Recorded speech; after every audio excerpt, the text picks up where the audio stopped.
ቤካ አቤት አቤት፣ እየሰማሁ ነው። እንዴት ተረዳው? ዳኒን አሁን ዳኒ እኮ በጣም ከባድ ሰው ነው። አንተ ጸድቀሃል፣ በክርስቶስ ጸድቋል። ጸድቀሃል። የጸደቅከው በምንድን ነው? እሱ በክርስቶስ ስራ፣ በክርስቶስ ያለ ስራ ድንሃል ማለት ነው እኮ ጸድቀሃል አይደል? ብራዘር እንዴ አሁን ኢየሱስ በእምነት ብቻ አዳነኝ እያልክ እንዴት ነው ስራ የምታወራው? ወዳጄ እምነት ደግሞ ከስራ ከራቀ የሞተ ነው ይላል ዳኒ። አሁን ጨርሳ ይኸውልህ አሁን የዳንከው ገና ወደፊት አይደለም ብራዘር፣ ስለ ዘላለም ህይወት ነው የምታወራው። ዳንኩኝ ብለህ ስታወራ ገና እንዲድኑና የእግዚአብሔርን መንግስት እንዲወርሱ የተጻፈ መልእክት አይደለም። ኦልሬዲ በክርስቶስ ኢየሱስ ያላቸውን እምነት እንዳይተዉ ነው እየተነገራቸው ያለው። በክርስቶስ ኢየሱስ ያላቸው እምነት ምንድን ነው? በክርስቶስ ላይ ያላቸው ህይወት ምንድን ነው? ይኸው የወርቅ ቀለበት ያደረገና የጌጥ ልብስ የለበሰ ሰው ወደ ጉባኤያችሁ ቢገባ፣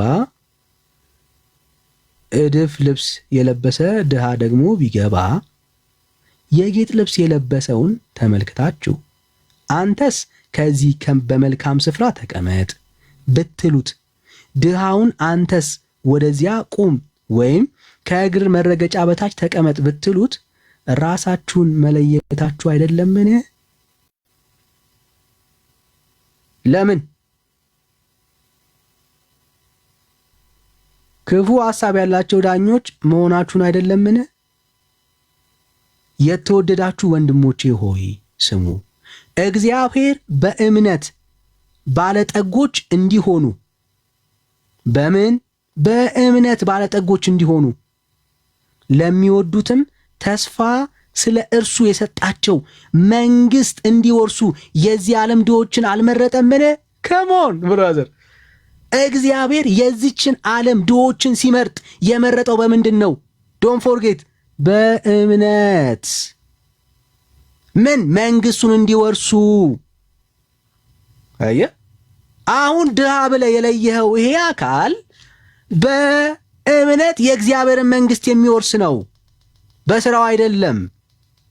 አንተም የዳንከው ወንድምን ስለመለየት እያወራ ነው ያለው። አንተም የዳንከው በክርስቶስ ያለን እምነት አትተው ነው እያለ ያለው። በእምነት ነው ምን የሆንከው? መንግስቱን የወረስከው።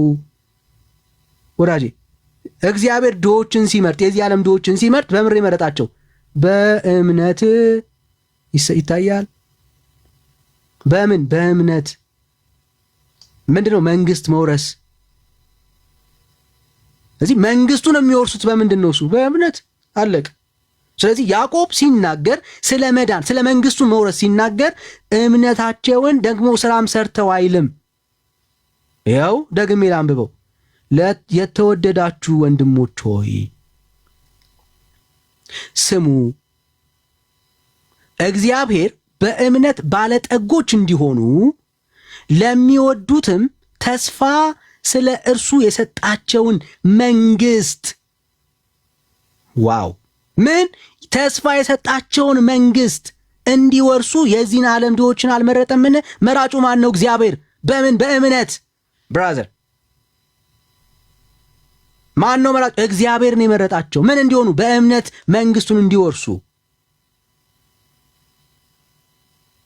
አለቀ። እናንተ ግን ድሆችን አዋረዳችሁ።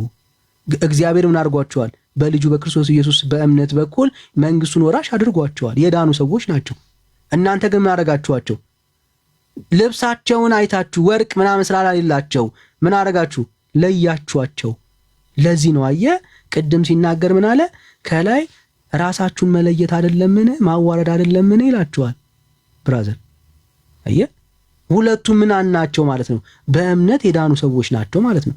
ይሄው አድራጊዎቹም የእግዚአብሔርን መንግስት ጌታ ሲመርጣቸው የእግዚአብሔርን መንግስት እንዲወርሱ የተደረጉት በእምነት ነው። ተደራጊዎቹም ወንድም የተባሉትም በእምነት መንግስት ወራሽ ናቸው ማለት ነው። ስለ ሁለቱም ነው እየተናገረ ያለው። ለምን? እነኚህን በእምነት የእግዚአብሔርን መንግስት የሚወርሱ ድሆች የተባሉትን ሰዎች ወንድሞች ብሎ ጠርቷቸዋል። ስለዚህ ሁለቱም ወንድሞች ከሆኑ ሁለቱም የእግዚአብሔር ልጆች ናቸው ማለት ነው። የእግዚአብሔር ልጅ የተኮነበት ሚስጥር ምንድን ነው ካልክ፣ በእምነት በኩል ብራዘር፣ ይሄን ነው እየተናገረ ያለው። ስለዚህ አሁን ስለ መዳን መንግስት ስለመውረስ አይደለም ማለት ነው ጉዳዩ። ከዚህ በኋላ የሚያወራው ግልጽ የሆነ ትምህርት ስላለ፣ ነገር ግን መጽሐፍ ባልንጀራህን እንደ ራስህ ውደድ እንደሚል የንጉሱን ሕግ ብትፈጽሙ መልካም ታደርጋላችሁ። ለሰው ፊት ግን ብታደሉ ኃጢአትን ትሰራላችሁ፣ ሕግንም እንደተላለፋችሁ እንደ ተላላፊዎች ይወቅሳችኋል። ስለ መዳን አይደለም እያወራ ያለው። ኃጢአትን ትሰራላችሁ ብትለዩ። አዎ ኃጢአት ነው፣ በደል ነው። አየህ፣ ኃጢአት ነው፣ በደል ነው። ኃጢአት በደል ደግሞ የእግዚአብሔር መንግስት አያስወርስም። ግልጽ እኮ ነው ወዳጄ። እኛም ኃጢአት እየሰራ መንግስቱን ትወርሳለህ አላልንም። መንግስቱን ግን የምትወርሰው በክርስቶስ ኢየሱስ ባለ እምነት ነው እያልን ያለን። ይኸው ያዕቆብ ምን ይለናል? ሕግን ሁሉ የሚጠብቅ ነገር ግን በአንዱ የሚሰናከል ማንም ቢኖር በሁሉ በደለኛ ይሆናል። አታመንዝር ያለው ደግሞ አትግደል ብሏልና፣ ባታመነዝር ነገር ግን ብትገድል ሕጉን ተላልፈሃል። አለቀ።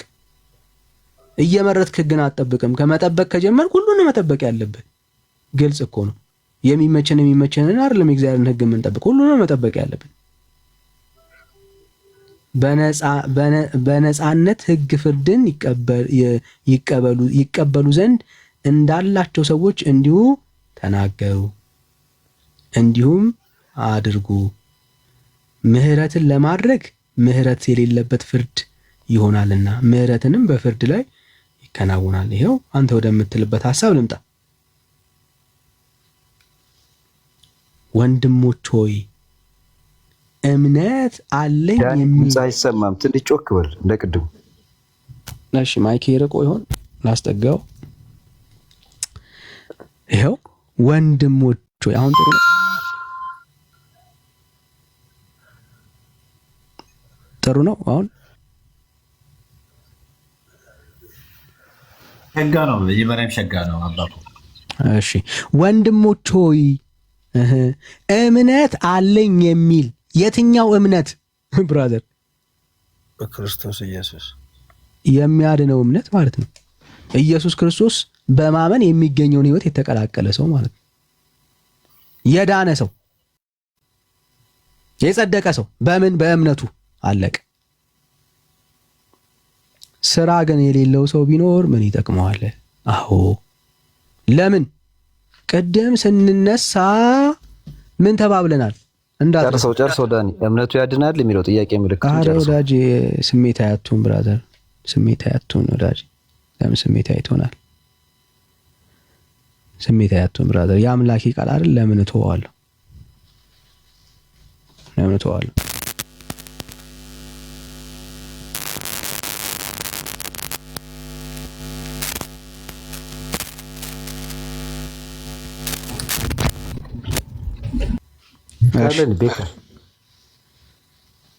ይኸው ቅድም ስንነሳ ምን አለን? ሰው በእምነት ብቻ ይድናል፣ መዳኑ ደግሞ ምን ያመጣለታል? ስለ ዳነ ስራ ይሰራል ብለናል። አየው። ስለዚህ ለመዳን እምነቱ ብቻውን በቂ ነው። የዳነ ሰው ግን ምን ማድረግ አለበት? ስራ መስራት መቻል አለበት። ስራው ፕሮዳክት ነው ብለናል። ስለዚህ በእምነት ድኛለሁ የሚል ሰው ስራ ከሌለው መዳኑ ምን ይጠቅመዋል? ምክንያቱም ድህነቱ የሚያመጣለት ፕሮዳክት ስራው ስለሆነ ማለት ነው። በቃ ቆይ አንዴ የወፍታ ሚዩት አርግ ብራዘር፣ ሚዩት አርግ ብራዘር። ቲፎዞ አያስፈልገንም። እኛ የእግዚአብሔርን ቃል ጠንቅቀን የምናምን ክርስቲያኖች ነን። ስለዚህ ምን ማለት ነው ይሄ? አየህ አሁን የምንሰራው ስራ የእምነታችን ፕሮዳክት ስለሆነ የዳነ ሰው ምልክቱ ምንድነው ካልክ በህይወቱ ስራ አለው፣ ይሰራል፣ የተገለጠ ህይወት አለው። ስለዚህ እድኛለሁ የሚል በእምነት ጸድቅ ያለው የሚል በክርስቶስ ኢየሱስ የሚገኘውን ህይወት አግኝቻለሁ የሚል ሰው በህይወቱ ምን ማየት መቻል አለበት? ስራ ማየት መቻል አለበት። ድኛለሁ ካልክ ስራ መታየት አለበት። ስራ ከሌለ መዳን ጥያቄ ውስጥ ይቀርባል። ለምን? መዳን እኮ ፕሮዳክት ነው። መዳንን የምታውቀው በምንድን ነው? በስራ ነው። በትላንትና ማንነት በኃጢአት በበደል ትላንትና በምታረገው ክፋት አይደለም የምትቀጥለው። ምክንያቱም ጌታ ሲናገር ምን አለ? እናንተ ደካሞች ሸክማችሁ የከበደ ኑ ወደ እኔም አሳርፋችኋለሁ ብሏል ጌታ። አየህ፣ ትላንትና በነበርክበት የህይወት ሸክም ውስጥ ዛሬም የምትመላለስ ከሆነ መዳን ምን ዋጋ አለው? ለምን? እናንተ ደካሞች ሸክም የከበዳችሁ ኑ ወደ እኔ ላሳርፋችሁ ብሎ ኢየሱስ ዛሬም በሸክም የምትሄድ ከሆነ እንግዲያውስ በእምነት ምን ያገኘኸው ነገር አለ? ስለዚህ እያለ ያለው ምንድነው? እሱ በእምነት በስራ ትድናለህ እያለ ነው ያለው? አይደለም። እምነትህን በስራ ግለጠው። እባክህን ዮፍታሔ በጣም ማለት ስሜታዊ ይሆናል። እምነትህን በስራ ግለጠው እያለ ነው ያለው። ወንድም ይኸው ወይም እህት ራቁታቸውም ቢሆኑ የዕለት ምግብ ቢያጡ ከእናንተ አንዱም በደህና ሂዱ፣ እሳት ሙቁ፣ ጥገቡም ቢላቸው ለሰውነት ግን የሚያስፈልጋቸውን ባይሰጣቸው ምን ይጠቅማቸዋል? ምን ይጠቅማቸዋል? ደህና ሂዱ፣ መልካም፣ ጥሩ በቃ ቢላቸው ምን ይጠቅማቸዋል? ምን አለው? የሚያስፈልጋቸውን ማድረግ አለበት። ይኸው ምሳሌ የሰጠውን ምሳሌ በደንብ አስተውል። ከእናንተ አንዱም በደህና ሂዱ፣ እሳት ሙቁ፣ ጥገቡ ቢላቸው ለሰውነታቸው ግን የሚያስፈልጋቸውን ባይሰጣቸው ምን ይጠቅማቸዋል?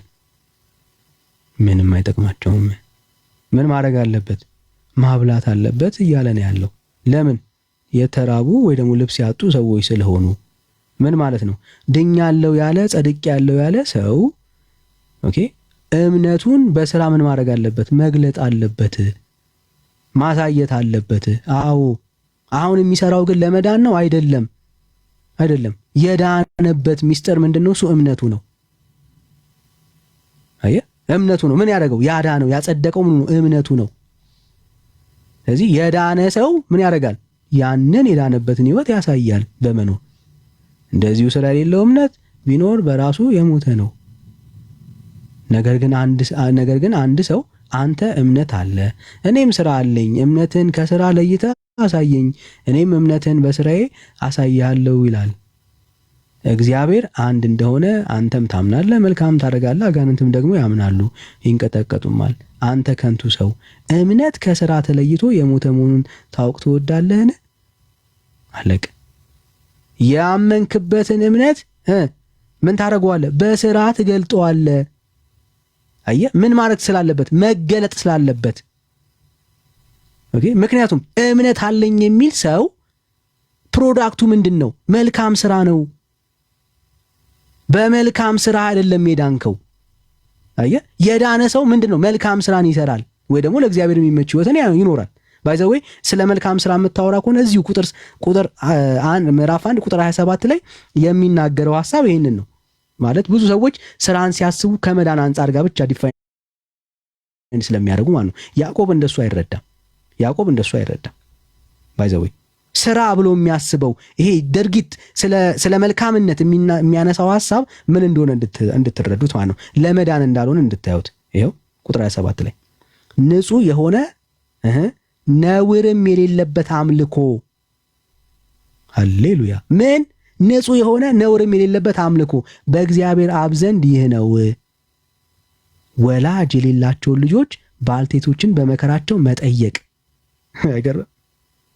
አየህ፣ አንተ መልካም ስራ የምትለውን ያዕቆብ በምንድን ነው የሚረዳው? ያ ስራ አምልኮ ነው ወዳጄ፣ አምልኮ ነው። አምልኮ የሚያቀርብ ሰው የዳነ ሰው ነው፣ የጸደቀ ሰው ነው። ሰው አምልኮ አይደል የሚድነው፣ በክርስቶስ ኢየሱስ ያመነና የዳነ የጸደቀ ሰው ነው ምን የሚያደርገው? ለእግዚአብሔር አምልኮ የሚያቀርበው። ስለዚህ ያዕቆብ በመልእክቱ ምንድን ነው እያላቸው ያለው? የዳነ ሰው የጸደቀ ሰው ለእግዚአብሔር የሚሆን ህይወት ይኑር። ለምን? አምልኮ ስለሆነ ብራዘር፣ ለእግዚአብሔር የሚገባው ስለሆነ ወርዝ ስለሚያደርግ ጌታ። አምልኮ ቸርች ሄዶ ማጨብጨብ ብቻ አይደለም። አየህ፣ መልካም ስራ ማድረግ ነው። እምነትን በስራ መግለጥ ነው። የሚረዱ ህጻናቶች አሉ፣ ባልቴቶች አሉ። አዎ፣ ከነሱ ጋር አብሮ መቆም ነው። እሱ ምንድነው? አምልኮ ነው። ስለዚህ ክርስቲያን ነኝ የምትሉ ከሆነ በእናንተ መካከል ልዩነት አይኑር። ሀብታሙ ሲመጣ የፊት ወንበር እየሰጠ ድሃው ሲመጣ ደግሞ የኋላ እያስቀመጥ ክርስትና እንደዚህ አይደረግም። ያማረ ሰው እየመረጥ ከፊት አታስቀምጥ። ቸርች ስከፍት ብራዘር፣ ጉባኤ ሲዘረጋ እየመረጥክ ለካሜራ የሚመቹ ሰዎችን ፊት አታድርግ ብራዘር። ተይዟል እያልክ ገና ከኋላ ገና ሽቶ ተቀብቶ ሱፉን አድርጎ ያማረ ሰው ሲመጣ አምጥተህ ፊት አታስቀምጥ። ለምን? የዳነ ሰው እንደዚህ አያደርግም። አየህ፣ ድሃውም ሀብታሙም በክርስቶስ ኢየሱስ በማመን የተገኘ ህይወት እንደሆነ ተረዳ። እንዲህ ስታደርግ ግን ድሃውንም ከሀብታሙን መለየት ስታቆም ለጌታ ግን ምንድነው? እሱ አምልኮ ነው። ያዕቆብ መልእክት ይህንን ነው የሚያወራው። ምንድነው? አምልኮ ነው። ስለዚህ አንድ ክርስቲያን የሚያደርገው መልካም ነገር፣ ስራው፣ ጥሩ ነገር ሁሉ ምንድነው? እሱ ለጌታ የሚቀርብ መልካም መዓዛ ያለው አገልግሎቱ ነው። ስለዚህ አምናለሁ የሚል ሰው እምነቱን በስራ መግለጥ አለበት ነው እያለ ያለው። ክርስቲያን የማምለክ እግዚአብሔርን የማምለክ ግዴታ ስላለበት ማለት ነው። ታሪኩ ይህንን ነው የሚናገረው። ሐሳቡ ይህንን ነው የሚናገረው።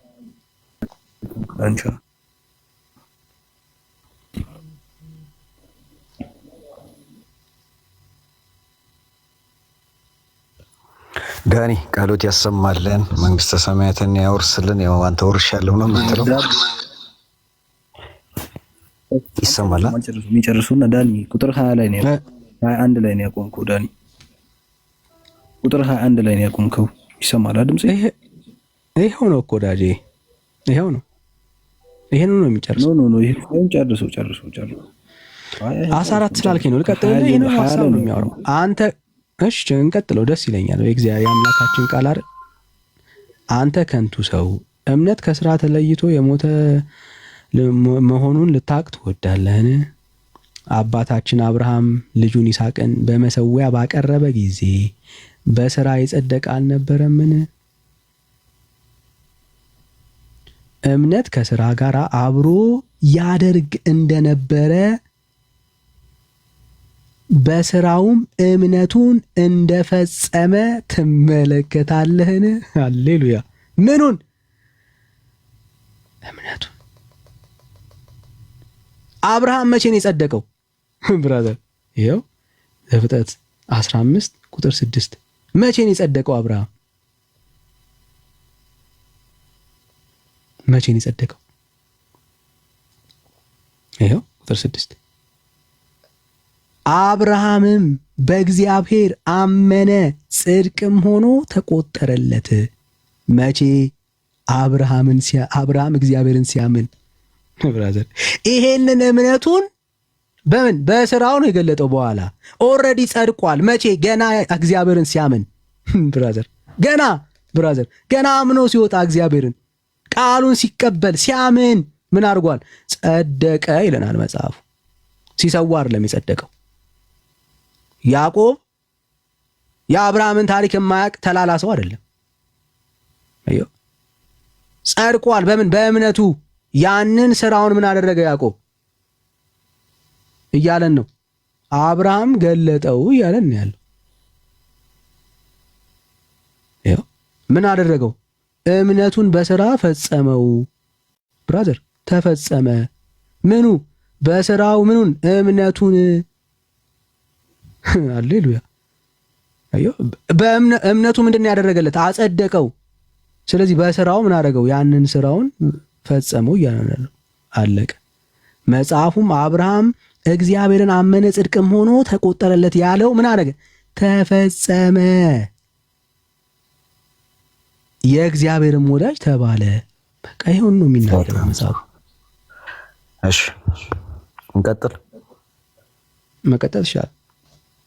ቤካ 24 ሄዲሻ 24 ላይ ጨርሰው የአንድን የጀመርናትን እየጨረስን እሺ።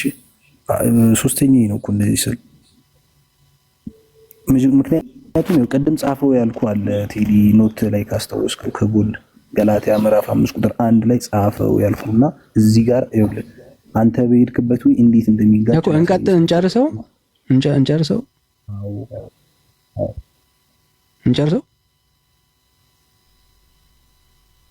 24 እንቀጥለው። ሰው በእምነቱ ብቻ ሳይሆን በስራው እንዲጸድቅ ታያላችሁ አለ። ኦፍ ኮርስ አብርሃም አምኖ እምነቱን ብቻ አይደለም ለእግዚአብሔር ያሳየው፣ በስራውም በህይወቱም በእግዚአብሔር ፊት ታማኝ ሆኗል። ቴንክ ዩ ዳኒ። ከዚህ በኋላ እምነት ብቻ እንዳትረል ማለት ነው። ቆይ አንዴ ወዳጅ አይዞ ብራዘር። እኛ አሁን ትልቁ ስህተታችሁ ምን መሰለ? በጣም ትልቁ የኦርቶዶክስ ስህተት ይሄ ነው። እኛ እምነት ብቻ ብለን ስናወራ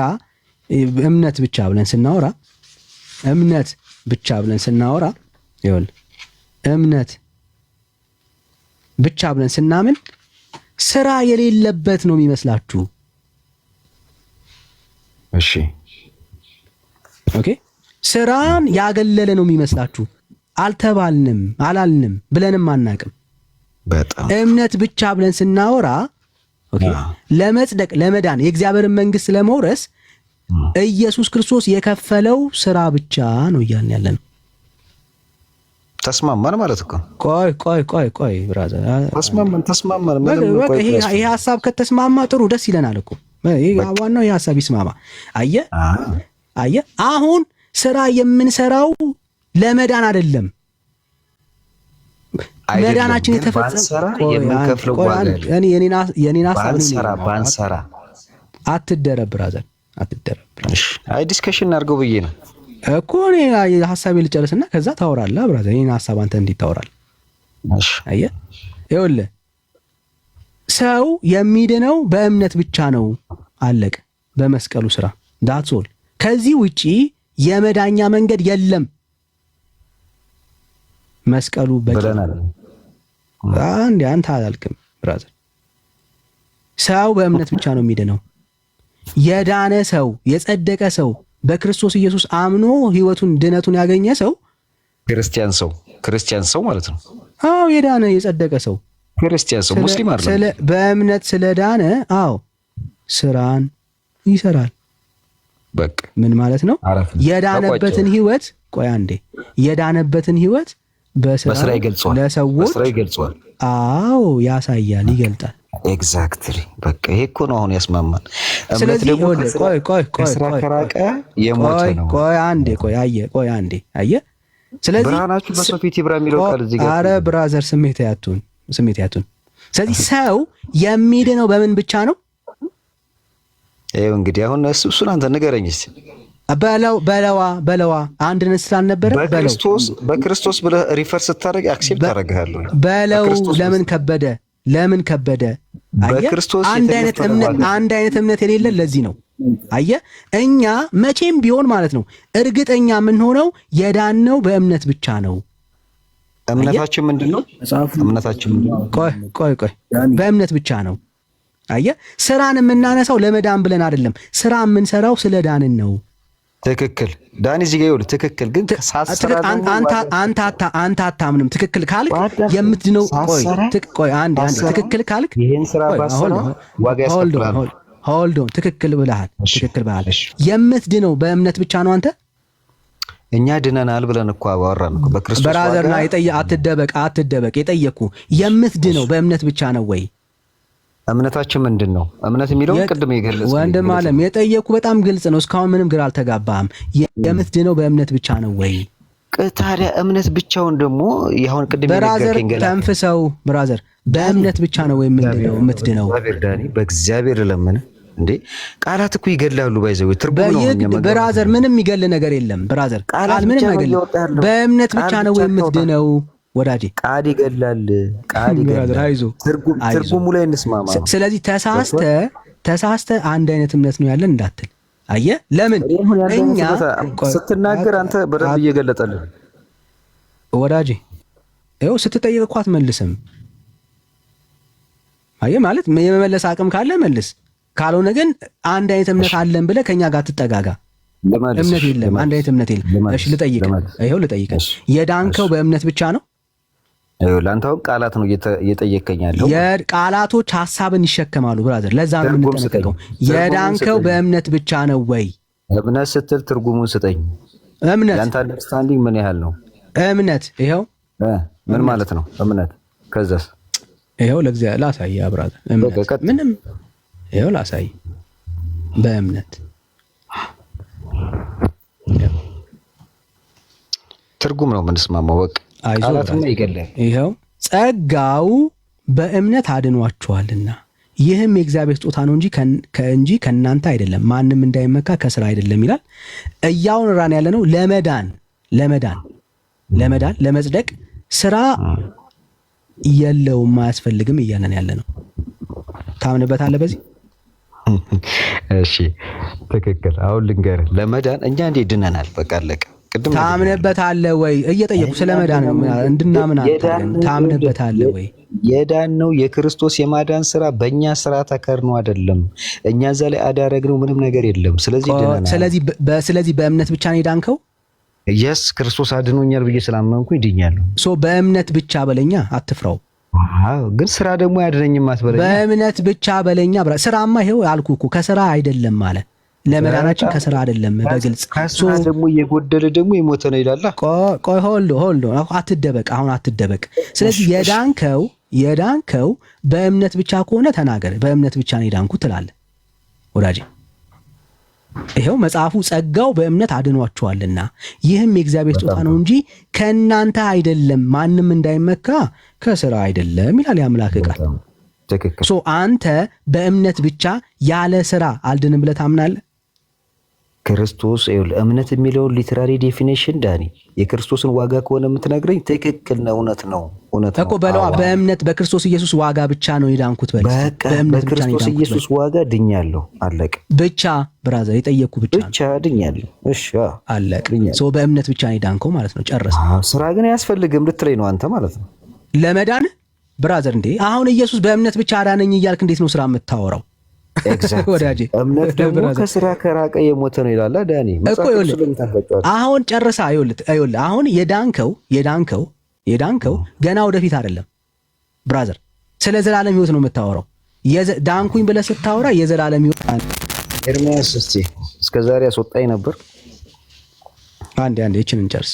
ወንድሞች መጥተዋል፣ ከዛ ትቀጥላላችሁ። እኔ ምራት አልበላውም። ምራት ፍለፊት ታዩኝ ያለው። እሺ ይኸውልህ ዳንን ብለን ስናወራ የዘላለም ህይወትን አገኘን አይደል? ምን ነው ህይወት በማን በኢየሱስ ብቻ። በቃ ተስማማን እዚህ ጋር አለቀ። በኢየሱስ ክርስቶስ አንድ ብቻ፣ በኢየሱስ ክርስቶስ ብቻ። ኦኬ ዳንን ብለን ስናወራ የዘላለም ህይወት አገኘን ነው እያልን ያለ ነው አይደል? ጸደቅን እያልን ነው አይደል ያለ ነው? የእግዚአብሔር ልጅ ሆነን እያልን ያለ ነው። ባሮች አይደለንም እያልን ነው። አየህ አሁን በደምብ ስማኝ። የዘላለም ህይወት ያገኘኸው ሰርተህ ነው? በክርስቶስ ስራ ነው፣ በእኔ ስራ አይደለም። ሰርተህ ነው? ኦኬ ሰርተህ ነው ብራዘር? አይደለም አይደል? እሺ ስራ የለበትም እዚህ ጋር። እኔ አሁን የምነግራቸው የኦርቶዶክስ አስተምሮ ነው ባይዘው የተቀበለው። ቆይ አንዴ እሺ ጸድቀሃል? በክርስቶስ እኮ ጸድቀሃል ወይ ስለ በማን አልኩም፣ ጸድቀሃል ወይ ነው ያልኩ። አዎ በክርስቶስ ጸድቄያለሁ ነው። ታዲያ በስራ ጸድቋል? ቆይ ጸድቀሃል። የጸደቅከው በምንድን ነው? እሱ በክርስቶስ ስራ። በክርስቶስ ያለ ስራ ድነሃል ማለት ነው እኮ ጸድቀሃል አይደል ብራዘር? እሺ ችግር የለም። አዎ የእግዚአብሔር ልጅ ሆነሃል አይደል? የእግዚአብሔር ልጅ ሆነሃል። ቆይ ሐሳብ አትበትን። የእግዚአብሔር ልጅ ሆነሃል አይደል? ያለ ስራን ሰርዘው እዚህ ጋር ያለ ስራ የሚለውን ሰርዘው ብራዘር አይዞ። የእግዚአብሔር ልጅ ሆነሃል ወይ? አዎ በክርስቶስ ቤዛ በአብ ልጅ። እሺ የእግዚአብሔር ልጅ ስትሆን ሰርተህ ነው የእግዚአብሔር ልጅ ሆንከው? እሱ ነው እንጂ ልጁ ያደረገኝ እኮ ክርስቶስ ነው። የጠየቅኩን ጥያቄ በደንብ መልስልኝ። የእግዚአብሔር ልጅ ስትሆን ሰርተህ ነው ወይ ያልኩ። ምን አይነት ስራ ብራዘር? የቀንም ስራ ይሁን የምንም ስራ እንዴ? የቀን ስራ እንዴት ነው ከዚህ ጋር የምታገናኘው ዳኒ? በቃ እኔ ምን አይነት ስራ ስትበለኛ ሰርተህ ነው እስካሁን ምን አይነት ስራ ስራን ግለጽልኝ። ስራ ምንድን ነው? ስራ ሰርተ ስራ አሜን ብሎ መቀበር ስራ ከሆነ ትክክል ነው፣ ሰርቻለሁ እላለሁ። አሜን ብሎ መቀበር ስራ ነው። ስለ እምነት አልጠየኩም። ሰርተ ነው ወይ አልኩ። ምን ስራ ነው? የእግዚአብሔር ልጅ ሆንከው ሰርተ ነው? ምን ስራ?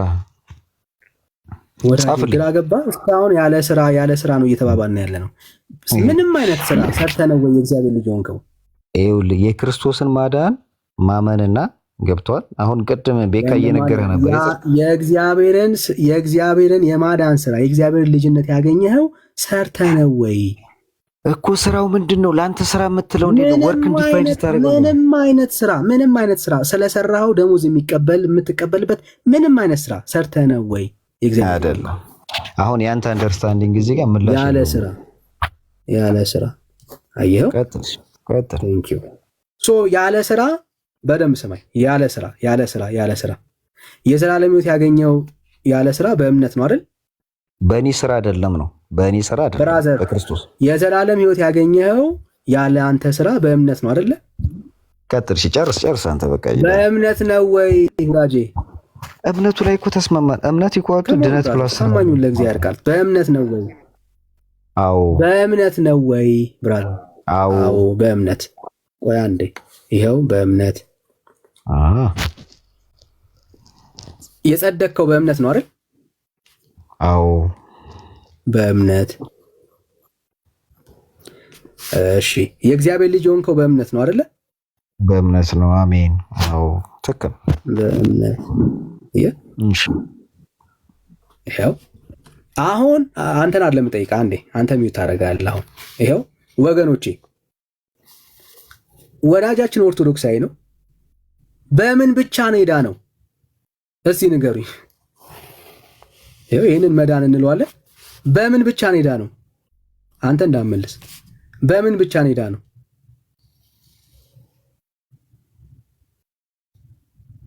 በምን ብቻ ነው ወዳጃችን የዳነው?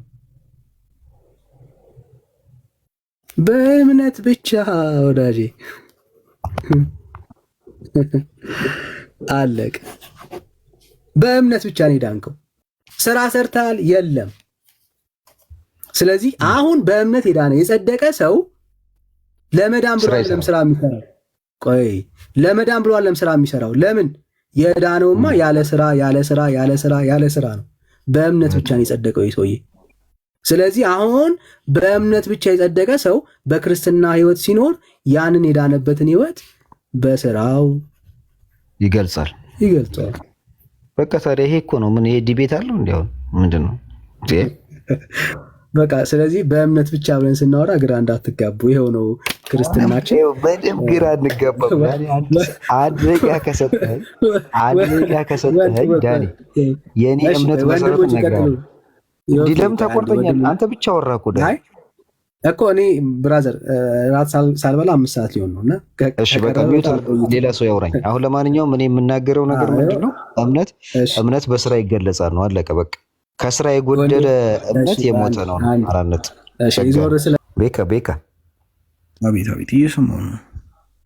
እንዴት ተረዳው ዳኒ ነው? ዳኒ እኮ በጣም ከባድ ሰው ነው። አንተ በዚህ አጋጣሚ እዚህ ጋር እየሰማችሁ ያላችሁ ክርስቲያን ወንድም እህቶች፣ ዳኒ አሁን እዚህ ጋር በአንተ ሳይድ ያለውን ነገር አስረድተህ ጨርሰሃል። ያዕቆብ ምዕራፍ 2 ቁጥር 24ን ግን አልጨረስካትም። አሁን እናገራለሁ። እዚህ ጋር 500 ሰው አለ። አድበስብሰና ያለፍካት 24ን ሌላውም በስርዓት አስረድተህ ከላይ እስከታች ጠቅሰህ ቁጥር 24ን የዘለልክበት ሁኔታ አልተመቸኝም። ስለዚህ ወንድሜ ወይ እባክህ 24 ቁጥርን አስረዳን። ምክንያቱም መጀመሪያም ተናግሬያለሁ። ገላትያ ምዕራፍ 5:1 ቁጥር ሂድና ጻፈው ያልኩ ቅድም ለዚሁ ነው። እችን 24 ጠቅስልኝና አንተ በሄድክበት ወይ እርስ በርስ ይጋጫሉ ያለው ይሄን እንድታስረዳን እንፈልጋለን። ቤካይ ምንም የሚጋጭ ነገር የለውም እና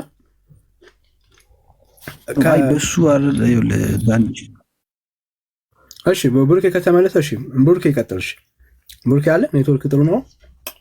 እሺ የሚሰማ ከሆነ አሁን ተመልሻለሁ። አሁን አሪፍ ነበር። እሺ ቀጥሉ። 24ን ቀጥላለን። እሺ ያዕቆብ 2:24 ነው ጥያቄው ነበር ቤካ። ላንብበው ላውጣና ከዛ ጥያቄን ዳኒ ጠይቀኛል። ላይ የተወሰነ ነበረ። እሺ አንተን ጠይቃለሁ። በቃ እሺ ይሁን። ችግር የለውም ስለሰማችሁ እና ደግሞ ባልሰማችሁም ዳኒ ምን ሊል እንደሚችል ስለማቅ ችግር የለውም።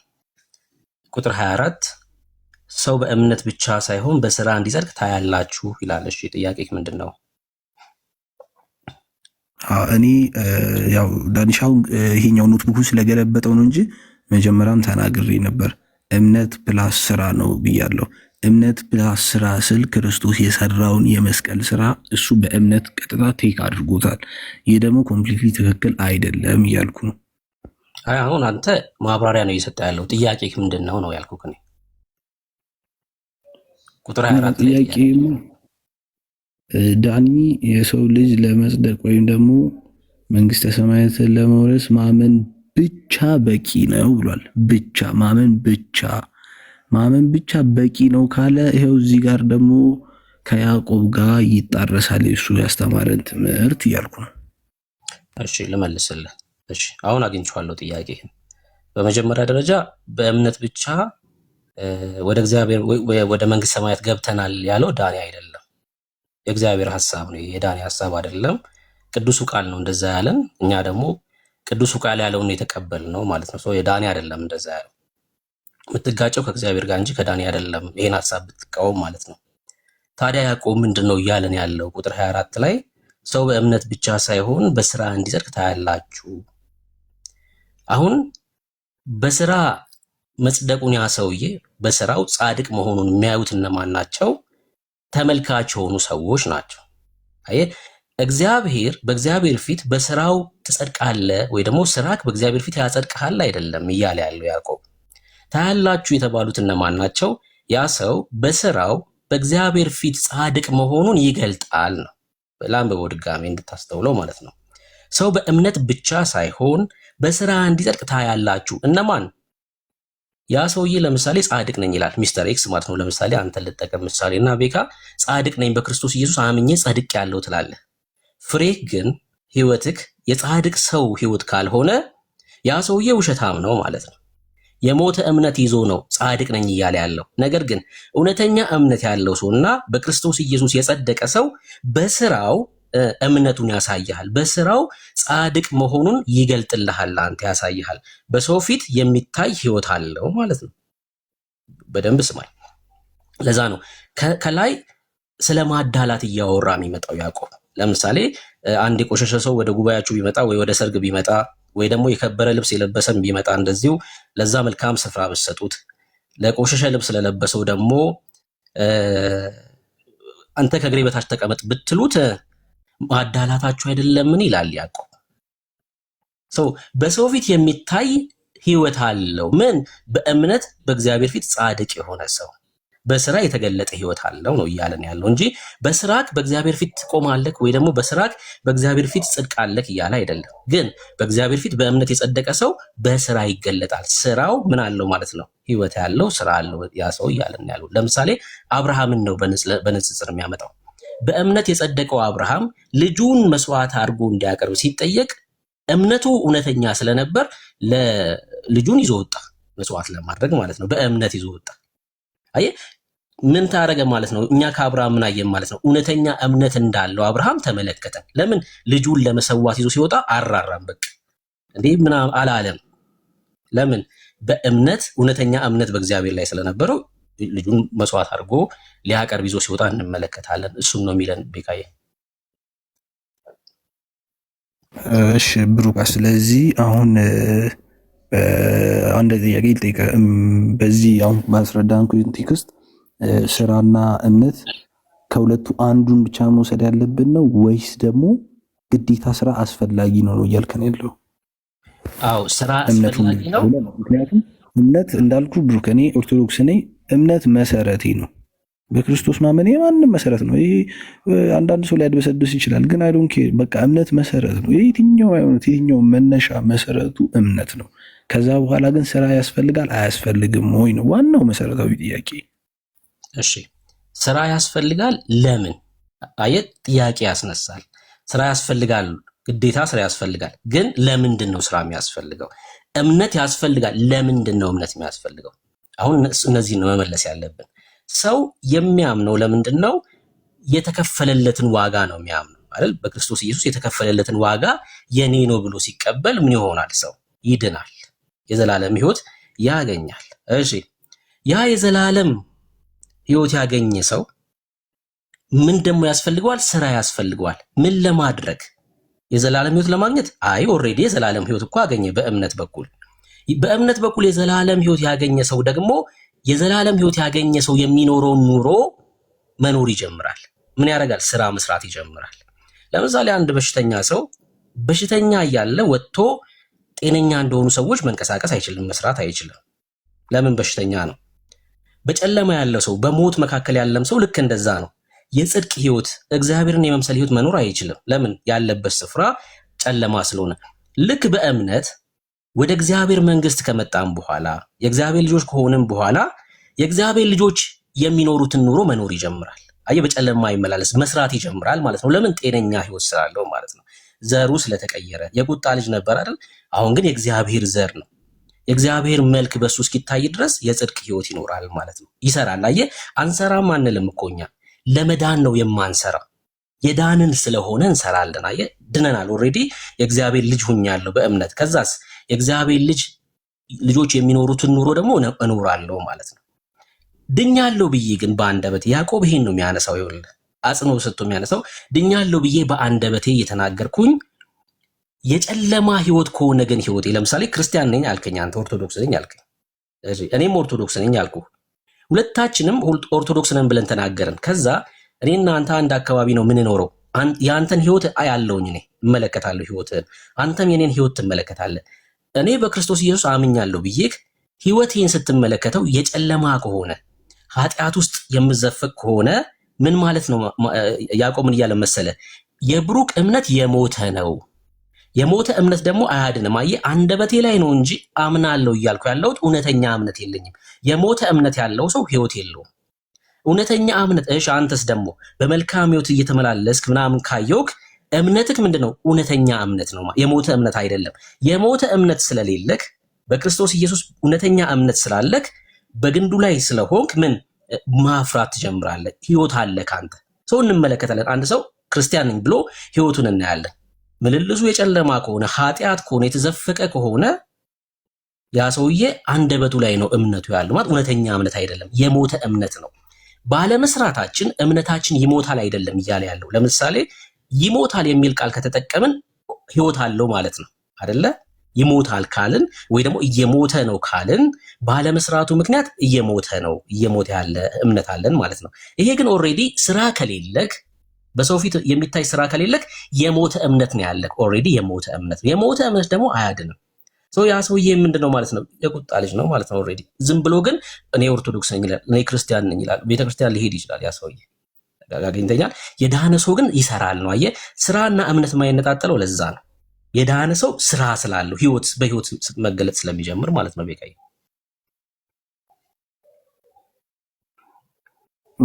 እሺ።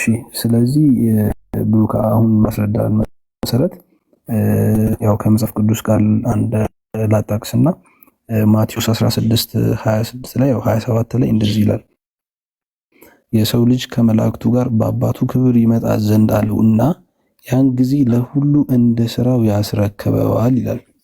ይህ ማለት እኔ የምሰራው ክፉ ስራ ለምሳሌ ክፉ ስራዬ የሚያስጠይቀኝ ከሆነ በእግዚአብሔር ፍርድ ፊት የሚያቆመኝ ከሆነ እንዴት ነው የምሰራው ጥሩ ስራ እግዚአብሔር የሚያስደስት ስራዬ ወደ እግዚአብሔር መንገድ ሊያስኪደኝ የማይችለው?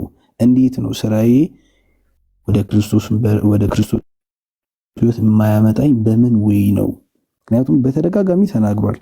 ሮሜ ምዕራፍ 2 ቁጥር 6 ላይ ብንመለከት እያንዳንዱ በስጋው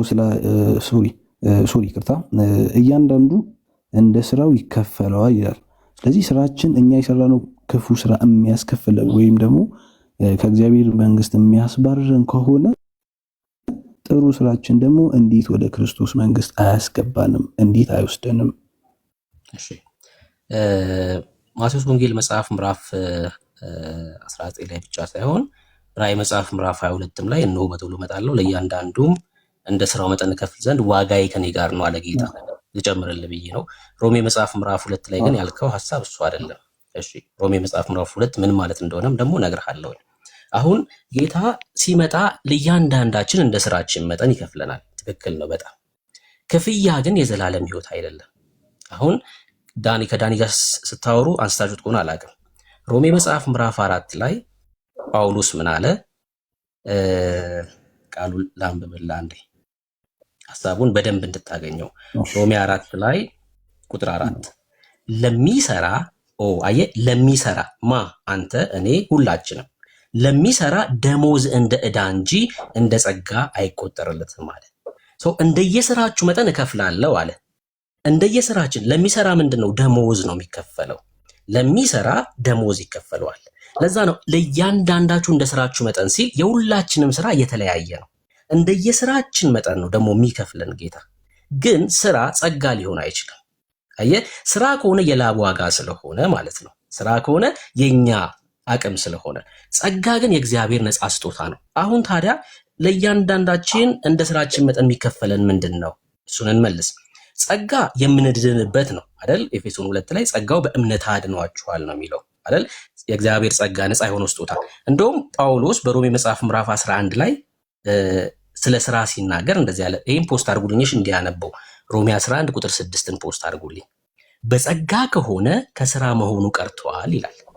ጸጋው በእምነት አድኗቸዋል። በጸጋ ከሆነ ከስራ መሆኑ ቀርቷል። ምን መዳን በጸጋ ከሆነ ፖስት አድርጉልኝ እሺ። ሮሜ 11 6 መዳን በጸጋ ከሆነ ከስራ መሆኑ ቀርቷል። ለምን? ነፃ የሆነ ስጦታ ከሆነ ከአንተ የላብ ዋጋ መሆኑ ይቀራል ማለት ነው። ለምን? እግዚአብሔር ሰጠና ነፃ የሆነ ስጦታ ውድ ልጁን የሰጠን። ካልሆነ ጸጋ ያለበለዚያ ጸጋ መሆኑን ቀርቷል ይላል።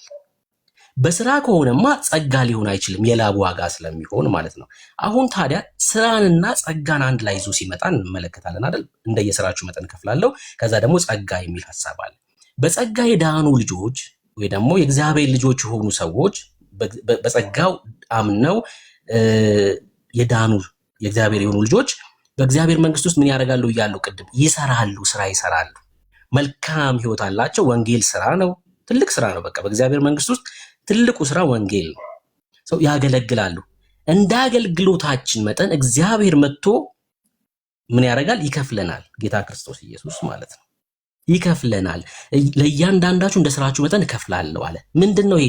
ሪዋርድ ነው። አሁን የዘላለምን ህይወትና ክፍያን መለየት አለብን። የዘላለም ህይወት ጸጋ ነው፣ በጸጋው በኩል አግኝተናል። ከዛ እንሰራለን፣ እዚህ መንግስት ውስጥ እንሰራለን። ከዛ እንደየስራችን መጠን ደግሞ የሁላችንም ለምሳሌ ማርያም አለች፣ ጳውሎስ፣ ጴጥሮስ፣ ከዛ ደግሞ እኛ በዚህ ዘመን ያለን ክርስቲያኖች የእያንዳንዳችን ስራ እኩል አይደለም። እንደየስራችን መጠን ሽልማት አለን፣ ሪዋርድ ወይ ደግሞ አክሊል ማለት ነው። እና ስለሱ ነው የሚናገረው ጌታ። እንደየስራችን መጠን ይከፍለናል። የዘላለም ህይወትስ እሱ ጸጋ ነው። በእግዚአብሔር መንግስት ውስጥ አንድ ሰው ስራው ተመዝኖ ለምሳሌ ጌታ መጣና እንደየስራችሁ መጠን ሊከፍለን ሲል ስራችን ተመዝኖ ቢወድቅብን ምን እንሆናለን? ቢወድቅ ማለት ስራችን ተመዘነ፣ ስራችን በእግዚአብሔር ፊት ባዶ ሆነ። እሺ ምን እንሆናለን? የዘላለም ህይወት እናጣለን? በጭራሽ እንደዛ አይልም። ጳውሎስ በቆሮንቶስ መልእክቱ ላይ እንደዚህ ያለ ተመልከተ።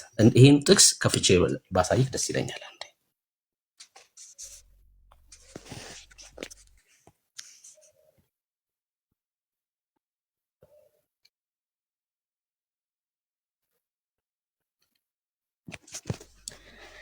እሺ ይሄው እንደዚህ ያለን ጳውሎስ በቆሮንቶስ መልእክቱ ምዕራፍ 3 ላይ ማለት ነው ቁጥር 11 ጀምሮ ላንብበው። ይኸውልህ አሁን ስለ ስራ ነው እያወራን ያለ ነው።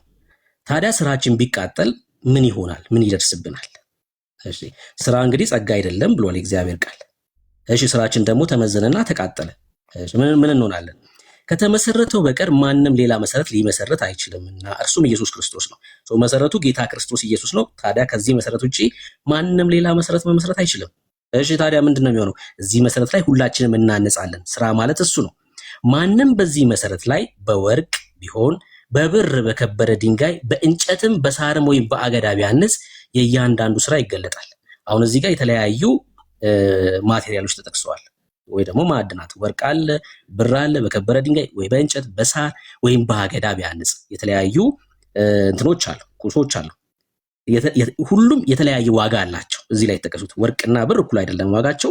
ብርና የከበረ ድንጋይ እኩል አይደለም። የከበረ ድንጋይና እንጨትና ሳር እኩል አይደለም። የተለያየ ዋጋ ያላቸው ነገሮች ተጠቅሰዋል። እሺ በእሳት ስለሚገለጥ ያ ቀን ያሳየናል፣ የእያንዳንዱም ስራ እንዴት መሆኑን እሳቱ ይፈትነዋል። ጌታ ሲመጣ ለእያንዳንዳችሁ እንደ ስራችሁ መጠን ከፍላለሁ ብሏል። ታዲያ የእያንዳንዳችን ስራ ይፈተናል ማለት ነው። ምን ስራ እንዳለን ማለት ነው፣ ስራችን ምን እንደሆነ። ከዛስ ይሄ የሰራ ነው ስራ ቢጸናልን፣ ማንም በእርሱ ላይ ያነጸው ስራ ቢጸናለት ደሞዝ ይቀበላል። አየህ ቅድም ለእያንዳንዱ እንደ ስራው መጠን ከፍላለሁ አለ ጌታ። ምንድነው እሱ? ደሞዝ። ቅድምም ብያለሁ ሮሜ መጽሐፍ ምዕራፍ 4 ላይ ቁጥር 4 ማለት ነው። ለሚሰራ ደሞዝ እንደ ዕዳ እንጂ እንደ ጸጋ አይቆጠርም። ስትሰራ ደሞዝ ነው የሚከፈልህ። አዎ ሰርተ የሰራኸው ስራ ቢጸናል ምን ይሆናል ማለት ነው? ደሞዝ ይከፈልሃል። ማንም በእርሱ ላይ ያነጸው ስራ ቢጸናለት ደሞዙን ይቀበላል። እሺ ተቃጠለ፣ የሆነ ሰውዬ ደግሞ ስራው ተቃጠለ በእሳቱ ሲፈተን፣ የማንም ስራ የተቃጠለበት ቢሆን ይጎዳል። ለምን? ደሞዝ አያገኝም። በእግዚአብሔር መንግስት ውስጥ የክብር ዕቃ አለ፣ የክብር ያልሆነ ዕቃ አለ። ጳውሎስ በጢሞቴዎስ መልእክቱ ላይ ስለዚህ ነገር በደንብ አድርጎ ሲያነሳ እንመለከታለን። በተለይ ቁጥር 21 22 ላይ ማለት ነው። እሺ የማንም ስራ የተቃጠለበት ቢሆን ይጎዳል፣ እርሱ ራሱ ግን ይድናል። አየህ መዳን ጸጋ ስለሆነ ነው። ስራስ ደሞዝ ነው። ተቃጥሎብሃል፣ ደሞዝ አታገኝም፣ ባዶውን ነው የምትቀረው ማለት ነው። ባዶውን ትቀራለህ። ነገር ግን በእሳት እንደሚድን ይሆናል። ክብር አልባ ማለት ነው። አክሊል የሌለው መዳን ማለት ነው። ክብር አልባ የሆነ ለምን? በእግዚአብሔር መንግስት ውስጥ ሮጠ ምንም አታገኝም ማለት ነው። ምንም ሳታገኝ ትቀራለህ። ደሞዝ ሳትቀበል ትቀራለህ። ለምን? ለፍተሃል እኮ እየሰራ ነው እኮ አንተ፣ ግን ከእግዚአብሔር ዘንድ ክፍያ የለህም ለሰራህበት ማለት ነው። መዳን ግን በስራ ስላልሆነ ሰውየው ይድናል። ደሞዝስ ደሞዝ አልባ ይሆናል። ሰው ጌታ ክርስቶስ ኢየሱስ ቃሉን ላሳያ። ለምሳሌ አንተ የጠቀስከው ቃል ምን ማለት እንደሆነ በደንብ ላሳየ። ለምሳሌ አንተ ያነሳው ጥቅስ ይሄ ነው። ማቴዎስ ላይ ብትጠቅስም ቃሉ አንድ አይነት ስለሆነ እነሆ በቶሎ እመጣለሁ፣ ለእያንዳንዱ እንደ ስራው መጠን እከፍል ዘንድ ዋጋዬ ከኔ ጋር አለ አለ ጌታ አይደል? ዋጋዬ ከኔ ጋር አለ ምን ማለት ነው? ዋጋ ማለት የሚለውን ላሳይ። ዋጋ ማለት ይሄን ቃል አየኸው? እቺን ቃል አያት? ሪዋርድ የሚለውን ቃል ሪዋርድ ከማን ዘንድ ነው ሪዋርድ ያለን? ከጌታ ዘንድ ማለት ነው። የዘላለም ህይወት ኢተርናል ላይፍ ነው፣ በጸጋው ማለት ነው። በግሬስ የምናገኘው ኢተርናል ላይፍ ነው። በስራችንስ እንደየስራችንስ ሪዋርድ አለን። ሰው ሰርቶ ስራው ከተቃጠለስ ሪዋርድ አልባ ይሆናል። ኢተርናል ላይፍ ውስጥ ኢተርናል ላይፍማ ጸጋ ነው፣ ደሞዝ አልባ ይሆናል ማለት ነው። ጌታ በዚህ አሁን ባስረዳኝ መሰረት የድህነት የሚታጣ አይነት አይደለም ማለት ነው። ድህነታችንን ልናጣው አንችልም። አይ አላልኩበት ጭራሽ እንደዛ ያልኩኝ አይደለም። አይ ብለሃል ሳይሆን ነው ጥያቄ ጠየቁት። አዎ ገብቶኛል። አንተ ጌታ ስመጣ ዋጋ ከፍላለሁ ብሏልና ምንድን ነው ስላልከኝ በእግዚአብሔር መንግስት ውስጥ ለሰራ ነው ይከፈላል። ሰርተን ደግሞ ስራችን ከተቃጠለ አክሊል አልባ እንሆናለን። የዘላለም ህይወትማ በክርስቶስ ኢየሱስ በማመን የሚገኝ ነው። እሺ በእግዚአብሔር መንግስት ውስጥ አሁን ድነት ሊታጣ ይችላል ወይስ አይታጣም? ኦፍኮርስ አዎ። የዘላለም ህይወት ያገኘ ነው በክርስቶስ ኢየሱስ በማመን ያገኘ ነው የዘላለም ህይወትን። የዘላለም ህይወት የሰጠንን ጌታ ብንክደው በቃ ይክደናል። እሱ ወጣ ማለት ነው። ያዳነንን ጌታ ከገፋው ወጣ ከዛ መንግስት ማለት ነው። ሁለተኛው ደግሞ ጳውሎስ በገላትያ መልእክቱ ላይ እንዳለ በሁለት እግር እቆማለሁ ካልክ ከእግዚአብሔር መንግስት ትወጣለህ። በሁለት እግር መቆም ማለት ምን ማለት ነው? አንዴ ላሳይክ። ኦኬ ያው እስከዛ እሱን እስከምታሳየኝ አንድ ጥቅስ ልንገር በዚሁ አጋጣሚ። ትንቢተ ኢሳይያስ ምዕራፍ 13 ቁጥር 9 ነው። እነሆ ምድሪቷን ባድማ ሊያደርግ ኃጢአተኞችንም ከእርሷ ዘንድ ሊያጠፋ ጨካኝ ሆኖ በመዓትና በጽኑ ቁጣ ተመልቶ የእግዚአብሔር ቀን ይመጣል ሲል ማን ላይ ሊፈርድ ነው? እዚህ ጋር ፍርድ እንዳለ ይናገራል። የሚፈረድበት አካል እንዳለ ይናገራል። እዚህ አንድ ሰው ደግሞ ሊፈረድበት የሚችለው ፕሮባብሊ ሊሆን የሚችለው ባለማመኑና በሰራው ስራ ነው ሊሆን የሚችለው። ሁለቱም ሊሆን ይችላል። ሜይ ቢ ደግሞ በአንዱ ሊሆን ይችላል። አይ በጭራሽ ኢሳያስን መጽሐፍ ነው የጠቀስከውና ምንድን ነው ያ ክፍል የሚለው? አሁን የትንቢት መጽሐፍቶች ሲጠቀሱ ከምን ጋር የተያያዘ ነው? አሁን ለምሳሌ ጌታ ከመወለዱ ከ720 ዓመት በፊት ነው ኢሳያስ ያን ትንቢት ሲናገር፣ በነ ኦዚያን ዘመን ማለት ነው ሲናገር የምንመለከተው። ስለምንድን ነው የሚያወራው? ለምሳሌ የኢሳያስ ትንቢት ላይ የእስራኤልን መማረክ ከምርኮ ደግሞ ስለሚመለሱ ሰዎች ተናግሯል። ስለምንድን ነው የሚያወራው? ሲጀምር የህግ ዘመን ነው ዘመኑ ራሱ ማለት ነው። አሁን የህግ ዘመን አይደለም ያለንበት ዘመን የጸጋ ዘመን ነው። ልክ ክርስቶስ ኢየሱስ እስኪሰቀል ድረስ የነበረው ዘመን የህግ ዘመን ተብሎ ይታወቃል። አሁን የጸጋ ዘመን ነው። እሱን ደግሞ አሳያለሁ። ድነት በምን ይታጣላል ከኛ? ይሄ ላሳያህ። አንደኛው ያዳነንን ጌታ በመግፋት፣ ሁለተኛውስ በሁለት እግር በመቆም የዘላለም ህይወት ይታጣል። በሁለት እግር መቆም ማለት ልክ ገላትያ ቤተክርስቲያን ላይ በክርስቶስ ኢየሱስ በማመን እና መገረዝ። በነገራችን ላይ አንድ ሰው መገረዝን ሲያስብ ህግን ሁሉ እንዲፈጽም ግድ አለበት። አንድ ብለህ ከጀመርክ መገረዝን ህግን ሁሉ መፈጸም አለበት። በሁለት እግር መቆም ማለት ኢየሱስና ህግ ላይ መቆም ማለት ነው። ልክ ኢየሱስ ያድነኛል ከዛ ህግ ያድነኛል ወይ ደግሞ በስራ ይድናሉ ስትል በህግ ልትጸድቁ የምትፈልጉ ከክርስቶስ ተለይታችሁ ከጸጋው ወድቃችኋል ይላል። ይሄ ልዩ ወንጌል ይባላል። ይሄ የተረገመ ወንጌል ነው። በክርስቶስ ኢየሱስ እና ህግ ስትል በሁለት እግር ስትቆም ከጸጋው ትወድቃለህ። ለምን? ቅድም ብያለሁ፣ በጸጋ ከሆነ ከህግ መሆኑ ቀርቷል ብሎናል። በሁለት መንገድ መግባት የለም። ተከፍሏል እስከ የምንገባበት ክፍያ በክርስቶስ ኢየሱስ። እኔም ግን ከፍዬ ጋር ባለው ካልክ ከክርስቶስ ትወድቃለህ። በቃ ራስህን ችለህ ከፍለህ ትገባለህ። ሰው ደግሞ በክርስቶስ ኢየሱስ ሳይሆን በራሱ ከፍሎ በእግዚአብሔር ፊት መቆም ይችላል። ጽድቃችን የመርገም ጨርቅ ነው በእግዚአብሔር ፊት። አይደለም ኃጢአት፣ ጽድቃችን አያቆምንም። አይደለም ኃጢአት ሰርተን በድለን አይደለም፣ ጽድቃችን እንኳን የመርገም ጨርቅ ነው በእግዚአብሔር ፊት። ታዲያ ምንድነው በሁለት እግር መቆም? ክርስቶስና ስራ ብለህ ለመዳን ስታስብ ከጸጋው ትወድቃለህ። ለምን? ነፃ የሆነውን ስጦታ እየገፋክ ስለሆነ ማለት ነውና በእነዚህ በሁለቱ መንገድ የዘላለም ህይወትን ሚስት ታደርጋለህ ማለት ነው። አንድ ነገር ልጨምርልህ። አሁን አንተ ኦርቶዶክስ ነህ አይደል? አንድ ሚስጥር ላሳይክ። እግዚአብሔር ልጅ ነው? አዎ በሚገባ የእግዚአብሔር ልጅ ነው። መንግስተ ሰማይ ገብታል ወይስ አልገባም? እኔ አሁን አልገባሁም። እኔ ምድር ላይ ነው ያለሁት። እንግዲህ ሰዓቴ ሲደርስ ራሱ ያስገባኛል ክርስቶስ ራሱ። አሁን ግን ምድር ላይ ነው ያለሁት። የማንም ሰው ፍላጎቱ ደግሞ መንግስተ ሰማያትን መውረስ ነው። እኔም ፍላጎቴ እሱ ነው። አይ ቃል እኔ ያልኩትን ቃል ነው ደግመህ ማለት ያለብህ። እኔ ያልኩትን ቃል እኔ አሁን መንግስተ ሰማያት ወርሰሃለሁ አይደለም ያልኩት። መንግስተ ሰማያት ገብተሃል ወይስ አልገባህም ነው ጥያቄ። አልገባሁም እንዴ? መንግስተ ሰማያት አልገባህም። እሺ ጴንጤዎች መንግስተ ሰማያት ገብታችኋል ወይስ አልገባችሁም? እሺ ቆይ አንተ አልገባሁም ስላልከኝ እሺ አንድ ነገር ላሳይክ እንድታዩ ስለፈለኩ። መንግስተ ሰማይ ገብታችኋል ወይስ አልገባችሁም? ጴንጤዎች ክርስቲያኖች ገብታችኋል መንግስተ ሰማይ ወይስ አልገባችሁም? ገብቻለሁ የሚል እስኪ አንዳንድ ቁጥር ይጻፍ። መንግስተ ሰማይ ገብቻለሁ፣ ፋና ገብቻለሁ ትላለች። አይ ጴንጤ ደፋር ነው። ይኸውልህ ጴንጤዎች ደፋር ናቸው።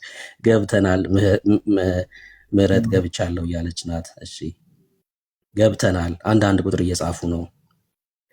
እሺ አንተ አሁን መንግስተ ሰማይ አልገባችሁም? አይ ስለሚያነቡ ነው የእግዚአብሔር ቃል። ላሳይህ ነው አንድ ሚስጥር ላሳይህ። እሺ መንግስተ ሰማይ ካልገባህ የትኛው መንግስት ውስጥ ነው አንተ ያለኸው? መንግስተ ሰማይ ማለት የእግዚአብሔር መንግስት ማለት ነው አይደል? አቆይ መንግስተ ሰማይ ማለት የእግዚአብሔር መንግስት ማለት ነው አይደል? አዎ። እሺ አንተ የትኛው መንግስት ውስጥ ነው ያለው? አሁን ምድር ላይ ነኝ እንዴ? አይ ምድር ላይማ ሁላችንም ምድር ላይ ነን። እኔ ስለ ኪንግደም ነው እያወራ ያለሁት። የትኛው ኪንግደም ነው አንተን ሊድ እያደረገ ያለው አሁን? እየጠየቅኝ ያለው ጥያቄ ባይዞ ሲምፕል ጥያቄ ነው። መልሼ እላለሁ ምድር ላይ ያለ ነው። ምድር ላይማ አልኩህ እኮ ይኸውልህ፣ ምድር ላይ ሁላችንም እኛም ጴንጤዎችም ምድር ላይ ነው ያለ ነው። እኔ ስለ ኪንግደም ነው እያወራ ያለሁት። አየህ ለምሳሌ ሁለት መንግስት ነው አይደል ያለው? የጨለማው መንግስትና መንግስት አለች፣ የእግዚአብሔር መንግስት። የጨለማው መንግስት ደግሞ አጋንንት እንዲሁም ደግሞ ከዛ የክርስቶስ መንግስት ደግሞ ማለት የእግዚአብሔር ይችላል። መንግስት። አዎ የትኛው መንግስት ውስጥ ነው ታዲያ አንተ ያለው? ያለው ማለት አሁን እኮ ምድር ላይ ነኝ ያልኩ እኮ ብሩክ። ወደ የትኛው ነው የምትገባው? አይ ቲንክ ጥያቄው ወይ አስተካክለው። ወደ የትኛው ነው የምትገባው አይነት እንደዛ። እኛ ቆየን ከገባን ላሳይክ። ሚዩት አድርገውና ላሳይክ። ስለ ስፍራ አይደለም እያወራን ያለው አሁን። ምድር ምናምን ስፍራ ነው አይደል? ስለ ኪንግደም ነው እያወራው ያለሁት እኔ። ጳውሎስ በቆላስይስ መልእክቱ ላይ እንደዚህ ያለን ተመልከቱ። ክብር ለኢየሱስ ብቻ ይሁን። እርሱ ከጨለማ ስልጣን አዳነን። ይሄ የጨለማው ስልጣን አንደኛው ኪንግደም ነው አይደል? ከእርሱ ከጨለማው ስልጣን አዳነን፣ ቤዛነቱንም እርሱንም የኃጢአት ስርየት ወዳገኘንበት ወደ ፍቅሩ ልጅ መንግስት እንፈልሳለን ነው የሚለው። ያፈልሰናል ነው የሚለው። አፈለሰን። ወዴት ነው የፈለስነው? ወደ ፍቅሩ ልጅ መንግስት ፈልሰናል። ኦልሬዲ እኛ ወደ እግዚአብሔር መንግስት ነው እኮ የገባ ነው። ከየትኛው ከጨለማው ስልጣን ድነናል። ኪንግደም ነው የቀየርነው። ኪንግደም ነው የቀየርነው። የዘላለም ህይወት ማለት ይሄ ነው። የእግዚአብሔር ልጅነት ማለት ነው። የእግዚአብሔር ልጆች ደግሞ ኪንጋቸው እግዚአብሔር ነው። ወደዚህኛው ኪንግደም ንጉስ ወደ የሚመራበት ኪንግደም ነው የፈለስ ነው። ይኸው የኃጢአት ስርየት ወዳገኘንበት ወደ ፍቅሩ ልጅ መንግስት አፈለሰን ይላል። መፍለስ ማለት ከሆነ ስፍራ ወደ ሆነ ስፍራ መሄድ ማለት ነው። ቀድሞ የት ነበርን? እርሱ ከጨለማ ስልጣን አዳነን። በዚህኛው ይሄ ማለት የቁጣ ልጆች ማለት ነው። በኤፌሶን መልእክቱ ላይ ጳውሎስ እንደዚህ ያለ ምዕራፍ 2 ላይ በበደላችሁና በኃጢአታችሁ ሙታን ነበራችሁ። አየ ይሄኛው ኪንግደም ማለት ነው። በእርሱም በዚህ ዓለም እንዳለው ኑሮ በማይታዘዙት ልጆች ላይ አሁን ለሚሰራው መንፈስ አለቃ እንደሆነው በአየር ላይ ስልጣን እንዳለው አለቃ ፍቃድ በፊት ተመላለሳችሁባቸው። በእነዚህም ልጆች መካከል እኛ ሁላችን ደግሞ የስጋችን የልቦናችን ፍቃድ እያደረግን በስጋችን ምኞት በፊት እንኖር ነበር። መቼ በፊት? እንደ ሌሎችም ደግሞ ከፍጥረታችን የቁጣ ልጆች ነበርን። ምን ነበርን? ከፍጥረታችን የቁጣ ልጆች ነበርን። አሁንስ እግዚአብሔር በምህረቱ ባለጠጋ ስለሆነ የምህረት አምላክ ብቻ እኮ አይደለም ባለጠጋም ጭምር እኮ ነው። የምህረት ባለጠጋ ነው። አይገርምም? ምህረት የእርሱ ነው። ከዛስ የምህረት ደግሞ ባለጠጋ ነው። የማይነጥፍ ማለት እኮ ነው። የማይነጥፍ ስጦታ ማለት እኮ። ክብር ለኢየሱስ ይሁን። ከወደደን ከትልቅ ፍቅሩ የተነሳ በበደላችን ሙታን እንኳን በሆንን ጊዜ ከክርስቶስ ጋር ሕይወትን ሰጠን። ከዛ በጸጋ አድናችኋል። አሁንስ የት ነው ያለነው? በክርስቶስ ኢየሱስ በሰማያዊ ስፍራ ከእርሱ ጋር አስቀመጠን ይላል። አየ በክርስቶስ ኢየሱስ በሰማያዊ ስፍራ ከእርሱ ጋር አስቀመጠን። መቼ? በክርስቶስ ኢየሱስ ሰው ሲያምን። ሰው ኪንግደማችን የት ነው? የእግዚአብሔር መንግስት። የእግዚአብሔር መንግስት። እኛ ሰይጣን በሚቆጣጠረው ዓለም ውስጥ አይደለንም ያለነው። ኪንግደም ነው የቀየርነው። ከቁጣ ልጅነት ወደ እግዚአብሔር ልጅነት ወይ ደግሞ ወደ ፍቅሩ ልጅ መንግስት ምን አድርጎናል? ፈልሰናል ማለት ነው። ግልጽ ነው ቤካ ያልኩ ነገር። ታዲያ ይህ እኮ የሚያከራክር ሚዝን አይደለም። ባይዘው እኔ አሁን ታዲያ ያለሁበት በመገዛዝ ላይ ነህ ማለት ፈልገ ነው። ባይዘው ክሊርሊ የሆነ እኮ ጥያቄ መጠየቅ ይቻላል። አሁን ለምሳሌ የጠየቅኝ ጥያቄ ኪንግደማችን ወይም ደግሞ መንግስተ ሰማያትን ገብተሃል ወይን ያልከኝ፣ ገብተሃል ወይ ደግሞ ሪዝኑ ወይም ደግሞ ፐርፌክት መልሱ አዎ ከሆነ እዚህ እኔን ቁጭ ብለህ ማውራት አትችልም። ገብቷል አይደል? ገብቻለሁ እኮ አልኩህ። እኔ እኮ ቅዱሳኑ ጋር እግዚአብሔር ጋር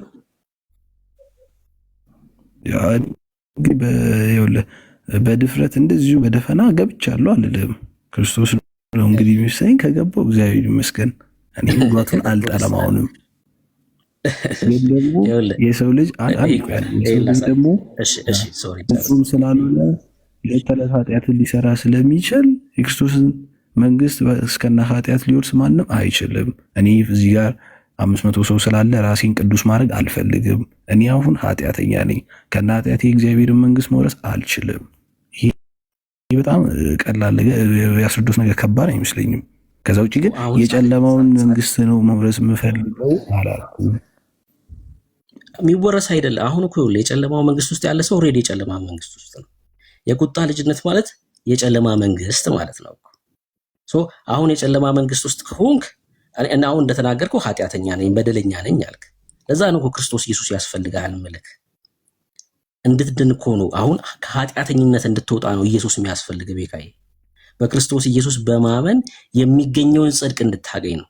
እኔ አሁን ኃጢአተኛ አይደለሁም፣ በደለኛ አይደለሁም። በክርስቶስ ኢየሱስ ጻድቅ ሆኛለሁ። አይ ድፍረት አለን ማለት ነው። ኢየሱስ ክርስቶስ በእግዚአብሔር ፊት የመቆም አቅም አለን። እኛ ምን እያልኩ እንደሆነ ላሳይ ከቃሉ ላይ ማለት ነው። በሁለተኛ ቆሮንቶስ መልእክቱ ላይ ጳውሎስ ምን አለ መሰለ? እኛ በእርሱ ሆነን፣ እርሱ የተባለው ጌታ ነው አይደለ? ናይስ። እኛ በእርሱ ሆነን የእግዚአብሔር ጽድቅ እንሆን ዘንድ በኢየሱስ ሲሆን አንድ ሰው ምን ይሆናል መሰለ? የእግዚአብሔር ጽድቅ ይሆናል። እኔ አሁን የእግዚአብሔር ጽድቅ ነኝ። የእግዚአብሔር ጽድቅ ማለት በእግዚአብሔር ፊት ያለ ኃጢአት መቆም የሚችል ማለት እኮ ነው። ክርስቶስ ኢየሱስ በእግዚአብሔር ፊት ያለ ኃጢአት እንድንቆም አድርጎናል። ብቃታችን አይደለም። ቅድምም ብያለሁ፣ ሰው በስራው በእግዚአብሔር ፊት መቆም አይችልም አልኩህ። ለምን? ጽድቃችን የመርገም ጨርቅ ስለሆነ። በእርሱ ሲሆንስ በእግዚአብሔር ፊት መቆም እንችላለን። እኛ በብቃታችን አይደለም፣ እኛ በስራችን አይደለም፣ እኛ በእርሱ ሆነን በማ በክርስቶስ ኢየሱስ የእግዚአብሔር ጽድቅ እንሆን ዘንድ ኃጢአት ያላወቀውን እርሱን ስለኛ ኃጢአት አደረገው።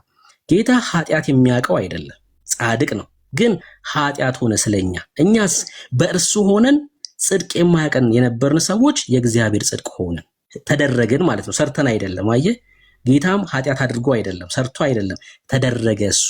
እኛስ ጻድቅ ተደረግን በክርስቶስ ኢየሱስ። አሁን ክርስቲያኖች በሙሉ በእግዚአብሔር ፊት መቆም ይችላሉ። በማ በኢየሱስ ሆኖ በእርሱ ሆኖ። ለዛ ነው አሁን አንተ ኃጢአት እየወቀሰ ነው ያለው። እኔ ኃጢአተኛ ነኝ እንዴት ነው መወርሶ ትላለህ? ለዛ ነው ና ወደ ኢየሱስ ምልክ። በክርስቶስ ኢየሱስ ስታምን ምን ትሆናለህ መሰለ? ሮሜ መጽሐፍ ምዕራፍ 8 ላይ ጳውሎስ እንዳለው እንግዲህ በክርስቶስ ኢየሱስ ላሉት አሁን ኩነኔ የለባቸውም። አሁን ይሄ የሚያስጨንቅ ስለ ፍርድ የሚያሳስብ ነገር ከአንተ ይወገዳል። ለምን? በኢየሱስ ስትሆን ኩነኔ ከአንተ ላይ ይነሳል። ፍርድ ማለት ነው ኩነኔ። እንግዲህ በክርስቶስ ኢየሱስ ላሉት በኢየሱስ ለሆኑት ምን የለባቸውም? ኩነኔ። ኩነኔ እንደሌለባቸው ደግሞ የሚመሰክርላቸው ፓስተር አይደለም፣ ቄስ አይደለም፣ እኔ ብሩክ አይደለሁም። ማን ይመሰክርልሃል መሰለ? እዚሁ መልእክቱ ላይ ጳውሎስ ምን አለ? በእግዚአብሔር መንፈስ የሚመሩ ሁሉ እነዚህ የእግዚአብሔር ልጆች ናቸው። አባ አባት ብለን የምንጮህበት የልጅነት መንፈስ ተቀበላችሁ እንጂ እንደገና ለፍርሃት የባርነት መንፈስ አልተቀበላችሁ። የእግዚአብሔር ልጆች መሆናችንን አየህ። የእግዚአብሔር ልጅ መሆንህን ፓስተር አይደለም ቄስም ምን ማረጋገጫ አይሰጥህም። ማን ነው ታዲያ የሚመሰክርልህ? ያ መንፈስ ቅዱሱ መንፈስ ራሱ ከመንፈሳችን ጋር ይመሰክራል። አየህ፣ አሁን እኔ ኃጢአተኛ ነኝ እያልክ ነው ያለው አይደል? ልክ ጌታን ስትቀበል ግን የሚመሰክርልህ መንፈስ አለ። አንተ ልጄ ነህ ይላል። አንተ ኩነኔ የለብህም፣ ፍርድ የለብህም፣ ከሞት አምልጠሃል። ማን ይነግርሃል? ቅዱሱ መንፈስ። ለምን? ማደሪያው ስለምትሆን ማለት ነው። በቆሮንቶስ መልእክቱ ላይ ጳውሎስ ምን አለ? እኛ ከእግዚአብሔር የተቀበላችሁት በእናንተ የሚኖረው የመንፈስ ቅዱስ ቤተ መቅደስ እንደሆናችሁ አታውቁምን? በዋጋ ተገዝታችኋልና ለራሳችሁ አይደላችሁም። ስለዚህ በስጋችሁ እግዚአብሔርን አክብሩ። አንተ የእግዚአብሔር ቤተ መቅደስ ስለምትሆን እግዚአብሔር በአንተ ስለሚኖር ቅዱሱ መንፈስ ለመንፈስ ይመሰክርልሃል። አንተ የእግዚአብሔር ልጅ ነህ፣ ኩነኔ የለብህ የሚለውን ማን ይመሰክራል ማለት ነው? ቅዱሱ መንፈስ። እዚሁም በዚሁ በምዕራፍ 3ም ላይ እንደዚህ ይላል፣ የእግዚአብሔር ቤተ መቅደስ እንደሆናችሁ የእግዚአብሔር ቤተ መቅደስ እንደሆናችሁ የእግዚአብሔር መንፈስ እንዲኖርባችሁ አታውቁምን ይላል። ራሱ ቅዱሱ መንፈስ ስለሚመሰክርልህ ከኃጢአት ከኩነኔ ከፍርድ ነፃ እንደሆንክ እርግጠኛ ትሆናለህ ማለት ነው። ቤካዬና ጌታን ተቀበል። ኢየሱስ ያስመልጣል። ኪዳን አድርግ ከጌታ ጋር። ጌታን ተቀበል ስለ ጴንጤ ሆኑ እያልኩ አይደለም። ስለሆነ ስለምታመልክበት ስፍራ እየነገርኩ አይደለም። ከጌታ ጋር ተስማማ ነው። በቃ ጌታ አንተ ብቻ አዳኜ ነህ ብለህ ከጌታ ጋር ኪዳን አድርግ ነው እያልኩ ያለሁት። እሺ፣ በዚህ አጋጣሚ ብሩክ አመሰግናለሁ ስለ ትምህርቱ። ቻርጀሪም ወደ እየገፋች ስለሆነ አንድ ጥቅስ ተናግሬ ቻርጀሪ ድንገት ከዘጋም ከወጣውም ዘግቶ ነው ሊሆን የሚችለው። እሱን አንብበልኝ ብንላይ ደስ ይለኛል። የማቴዎስ ወንጌል ምዕራፍ 7 ከቁጥር 18 ጀምረ ከቻል እስከ መጨረሻውም ካልሆነም ደግሞ እስከ 23 ድረስ ብታነብልኝ ደስ ይለኛል። እሺ፣ ባይዘጋ ጥሩ ነበረ። ላንብብልህ። እሺ፣ ብዙ ጊዜ እዚህ ክፍል ላይ የሚነሳው ጥቅስ ይሄ ነው። በሰማያት ያለውን የአባቴን ፍቃድ የሚያደርግ እንጂ ጌታ ሆይ ጌታ ሆይ የሚለኝ ሁሉ መንግስተ ሰማያት የሚገባ አይደለም ይላል። ጌታ ሆይ ስላላችሁ ኢየሱስ በማለት አይደለም መንግስተ ሰማያት የሚገባው የሚል ሐሳብ ይነሳል። ክፍሉ እንደዛ እያለ ነው አይደለም በጭራሽ። ይሄው ቁጥር 15 ላይ የዚህ ክፍል አውድ የሚጀምርበት ነው። የበግ ለምድ ለብሰው ከሚመጡባችሁ በውስጣቸው ግን ነጣቂ ተኩላ ከሆኑ ከሐሰተኛ ነቢያት ተጠንቀቁ ይላል። እዚህ ክፍል ላይ ስለ ክርስቲያኖች ሳይሆን ነጣቂ ስለሆኑ ሐሰተኛ ነቢያት ይናገራል። ምን የለበሱ? የበግ ለምድ የለበሱ። እነሱስ ማንነታቸው ተኩላዎች ናቸው። ክርስቲያን ተኩላ አይደለም፣ በግ ነው። የበግ ለምድ የለበሰ ሳይሆን በግ ነው ራሱ። እነዚህስ የበግ ለምድ የለበሱ ናቸው፣ ሐሰተኞች ናቸው። እነሱስ በውስጣቸው ግን ነጣቂ ተኩላዎች ናቸው። እሺ ከፍሬያቸው ታውቋቸዋላችሁ ምን እንደሆኑ፣ ነጣቂ ተኩላዎች እንደሆኑ። ከእሾህ ወይን ከኩርንችትስ በለስ ይለቀማልን? ኧረ በጭራሽ። እንዲሁ መልካም ዛፍ ሁሉ መልካም ፍሬ ያደርጋል። መልካም ዛፍ ኢየሱስ ነው። በኢየሱስ ላይ ስትሆን መልካም ፍሬ ታደርጋለህ እያለ ነው። ያስታውቃል። ፍሬ እውነተኛ በግ ስትሆን ከፍሬ ይታወቃል። መልካም ዛፍ ላይ ስለምትሆን፣ ክፉም ዛፍ ክፉ ፍሬን ያደርጋል። እነዚህ ፍሬያቸው ይታወቃል። ምንድን ነው? ክፋት ነው። በግ ለምድ ለብሷል፣ ግን ተኩላዎች ናቸው። እሺ መልካም ዛፍ ክፉ ፍሬ ማፍራት ወይም ክፉ ዛፍ መልካም ፍሬ ማፍራት አይቻለውም። መልካም ዛፍ ከሆንክ በመልካሙ ዛፍ ላይ በክርስቶስ ላይ ከሆንክ ክፉ ፍሬ ማፍራት አትችልም። ክፉ ዛፍ ላይ ደግሞ ከሆንክ መልካም ፍሬን ማፍራት አትችልም። እሺ መልካም ፍሬ የማያደርግ ዛፍ ሁሉ ይቆረጣል፣ ወደ እሳትም ይጣላል። ለምን? ሐሰተኛ ስለሆነ ማለት ነው። እውነተኛ ስላልሆነ፣ በግ ስላልሆነ። ስለዚህ ከፍሬያቸው ታውቋቸዋላችሁ። አሁን እዚህ ጋር በደንብ ስሙን። በሰማያት ያለውን የአባቴን ፍቃድ የሚያደርግ እንጂ ጌታ ሆይ የሚለኝ ሁሉ መንግስት ሰማያት የሚገባ አይደለም። እነዚህ እኮ ጌታ ጌታ ይላሉ፣ ግን እውነተኛ በክርስቶስ ኢየሱስ አምነዋል? ኧረ አላመኑም። እሱን ላሳያችሁ ነው። ለምን? ተኩላዎች ናቸው። በዚያን ቀን ብዙዎች ጌታ ሆይ በስምህ ትንቢት አልተናገርንምን? በስምህ አጋንንት አላወጣንምን? በስምህ ብዙ ተአምራት አላደረግንም ይሉኛል። እነዚህ ሰዎች ወደ ሲኦል ሲጣሉ ምን ይላሉ? ኧረ በስምህ እኮ እንደዚህ አድርገናል። ጌታ አይደለም የመሰከረላቸው፣ ሰዎቹ ናቸው ድርጊታቸውን እየተናገሩ ያሉት። ጌታስ ምን ይላቸዋል? ከቶ አላውቃችሁም ይላቸዋል። እናንተ አመፀኞች ከኔ ራቁ ብዬ እመሰክራለሁ። አመፀኞች ናቸው እነዚህ ሰዎች። ተመልከቱ፣ አመፀኞች ናቸው እነዚህ። ኧረ በስምህ እኮ እንደዚህ አድርገናል፣ ትንቢት ተናግረናል፣ አጋንንት አውጥተናል። ጌታስ አመፀኞች ይላቸዋል። ለምንድነው ጌታ አመፀኞች ያላቸው? የአባቱን ፍቃድ ባለማድረጋቸው ነው። ቁጥር 21 ላይ በሰማያት ያለውን የአባቴን ፍቃድ የሚያደርግ እንጂ ጌታ ሆይ የሚለኝ ሁሉ መንግስት ሰማያት። አሁን እዚህ ክፍል ላይ ንጽጽሩ የአባት ፍቃድ ማድረግ ነው። የአባቴን ፍቃድ ካደረጋችሁ ልጆቼ ናችሁ፣ የእግዚአብሔር መንግስት የእናንተ ነው። ካልሆነስ ጌታ ስላልከኝ አይደለም። የአባቱ ፍቃድ ምንድን ነው? ዮሐንስ ወንጌል መጽሐፍ ምዕራፍ 6 ላይ የአባቱን ፍቃድ ዮሐንስ ነገረን። ይኸውላችሁ ከሰጠኝም የአባቱን ፍቃድ ላሳያችሁ፣ ሁሉ አንድ እንኳን እንዳላጠፋ በመጨረሻው ቀን እንዳስነሳው እንጂ የላከኝ የአብ ፍቃድ ይሄ ነው። የአባቱን ፍቃድ ተመልከቱ። ልጅንም አይቶ በእርሱ የሚያምን ሁሉ የዘላለም ሕይወት እንዲያገኝ እንጂ ሰው እንደገና ላንብቡ። ልጅንም አይቶ በእርሱ የሚያምን ሁሉ የዘላለም ሕይወትን እንዲያገኝ የአባቴ ፍቃድ ይህ ነው፣ እኔም በመጨረሻው ቀን አስነሳዋለሁ። የአብ ፍቃድ ምንድን ነው? ልጅን አይቶ በእርሱ የሚያምን ነው። ልጅ ማን ነው? ጌታ ክርስቶስ ኢየሱስ። አይቶ በኢየሱስ የሚያምን የዘላለም ሕይወት እንዲያገኝ የአባቱ ፍቃድ ነው። ታዲያ እነዛ ሰዎች አመፀኞች ናቸው፣ ተኩላዎች ናቸው፣ የበግ ለምድ የለበሱ እንጂ እውነተኛ እምነት ያላቸው ክርስቲያኖች በጎች አይደሉም። የአባቱን ፍቃድ ማድረግ የዘላለም ሕይወት ነው። የአባቱ ፍቃድ ምንድን ነው? በልጅ ማመን ነው፣ በክርስቶስ ኢየሱስ ማመን ነው። ማቴዎስ ላይ ያሉት እነዚህ ጌታ የሚሉት እውነተኛ አማኞች ሳይሆኑ ሐሰተኞች ናቸው፣ ተኩላዎች ናቸው። ቤካይ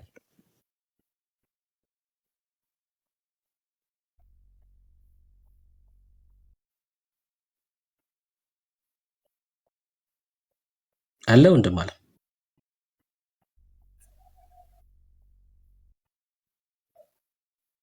እሺ፣ ምናልባት እንዳለው ስልኩ ዘግቶ ነው የሚሆነው እንጂ ይመልስልን ነበር። እሺ አለክ አለው።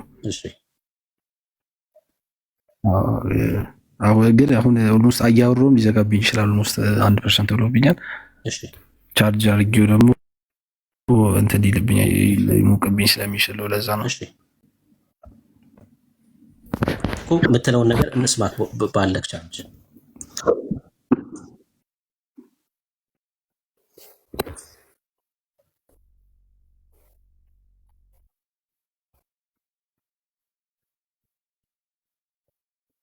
ቤክ አለክ?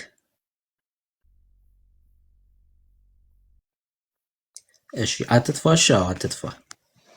ጌታ ክርስቶስ ኢየሱስ ደግሞ የሚረዳ አምላክ ነው፣ የሚያስተምር አምላክ ነው አይደል? የልቦናህን አይን ጌታ ያበረዋል፣ ይረዳል እግዚአብሔር። እሺ ተባረኩ ወንድሞች። እድሜ ያላችሁ ቤክ አላችሁ?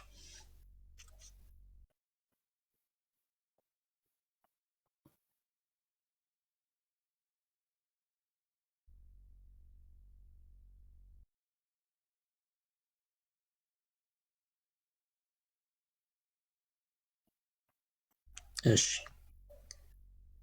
ሌላ ሰው እናስገባ። ዳኒ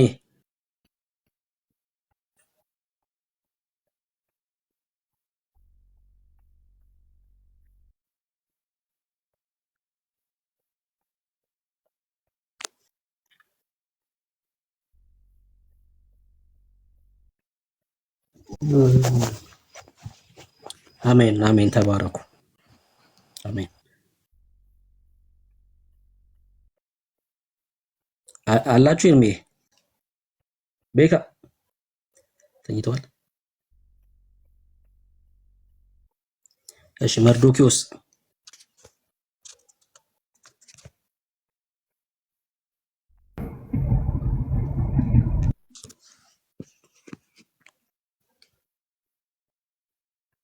እሺ ህይወት ጤና ይስጥልኝ። እንዴት ነህ? እንዴት ነህ? እግዚአብሔር ይመስገን። የተወደድክ እንግዲህ ወንጌልን እያነበብክ ነው፣ እየተረጎምክ ነው። ደስ ይላል። ለምዕመናኖች ቅድም የሆነ ጥያቄ ሲጠይቁ ነበርና ግልጽ ያልሆነልኝ ነበር። መጠየቅ እችላለሁ? ከየት ቤተ እምነት ነህ? ኦርቶዶክስ ነው ነበርና። እሺ እሱ ሲጠይቅ የነበረው ያው ተወያይቶ ነው፣ ከዳኒ ጋር ረጅም ሰዓት ሲወያዩ ነበር። ከዛ ግልጽ ያልሆነለትን ሲጠይቅ የነበረው ያ ደም ግልጽ ስላልሆነልኝ ነው እኮ እዛ ሲያስረዳው እኮ። አንተ ደግሞ ትወያይና ልክ እንደሱ ሐሳብህን ካወቅን በኋላ ከዛ ደግሞ ጥያቄን ደግሞ ጠይቃለህ ማለት ነው። አንተ ልክ እንደ ልጁ ማለት ነው።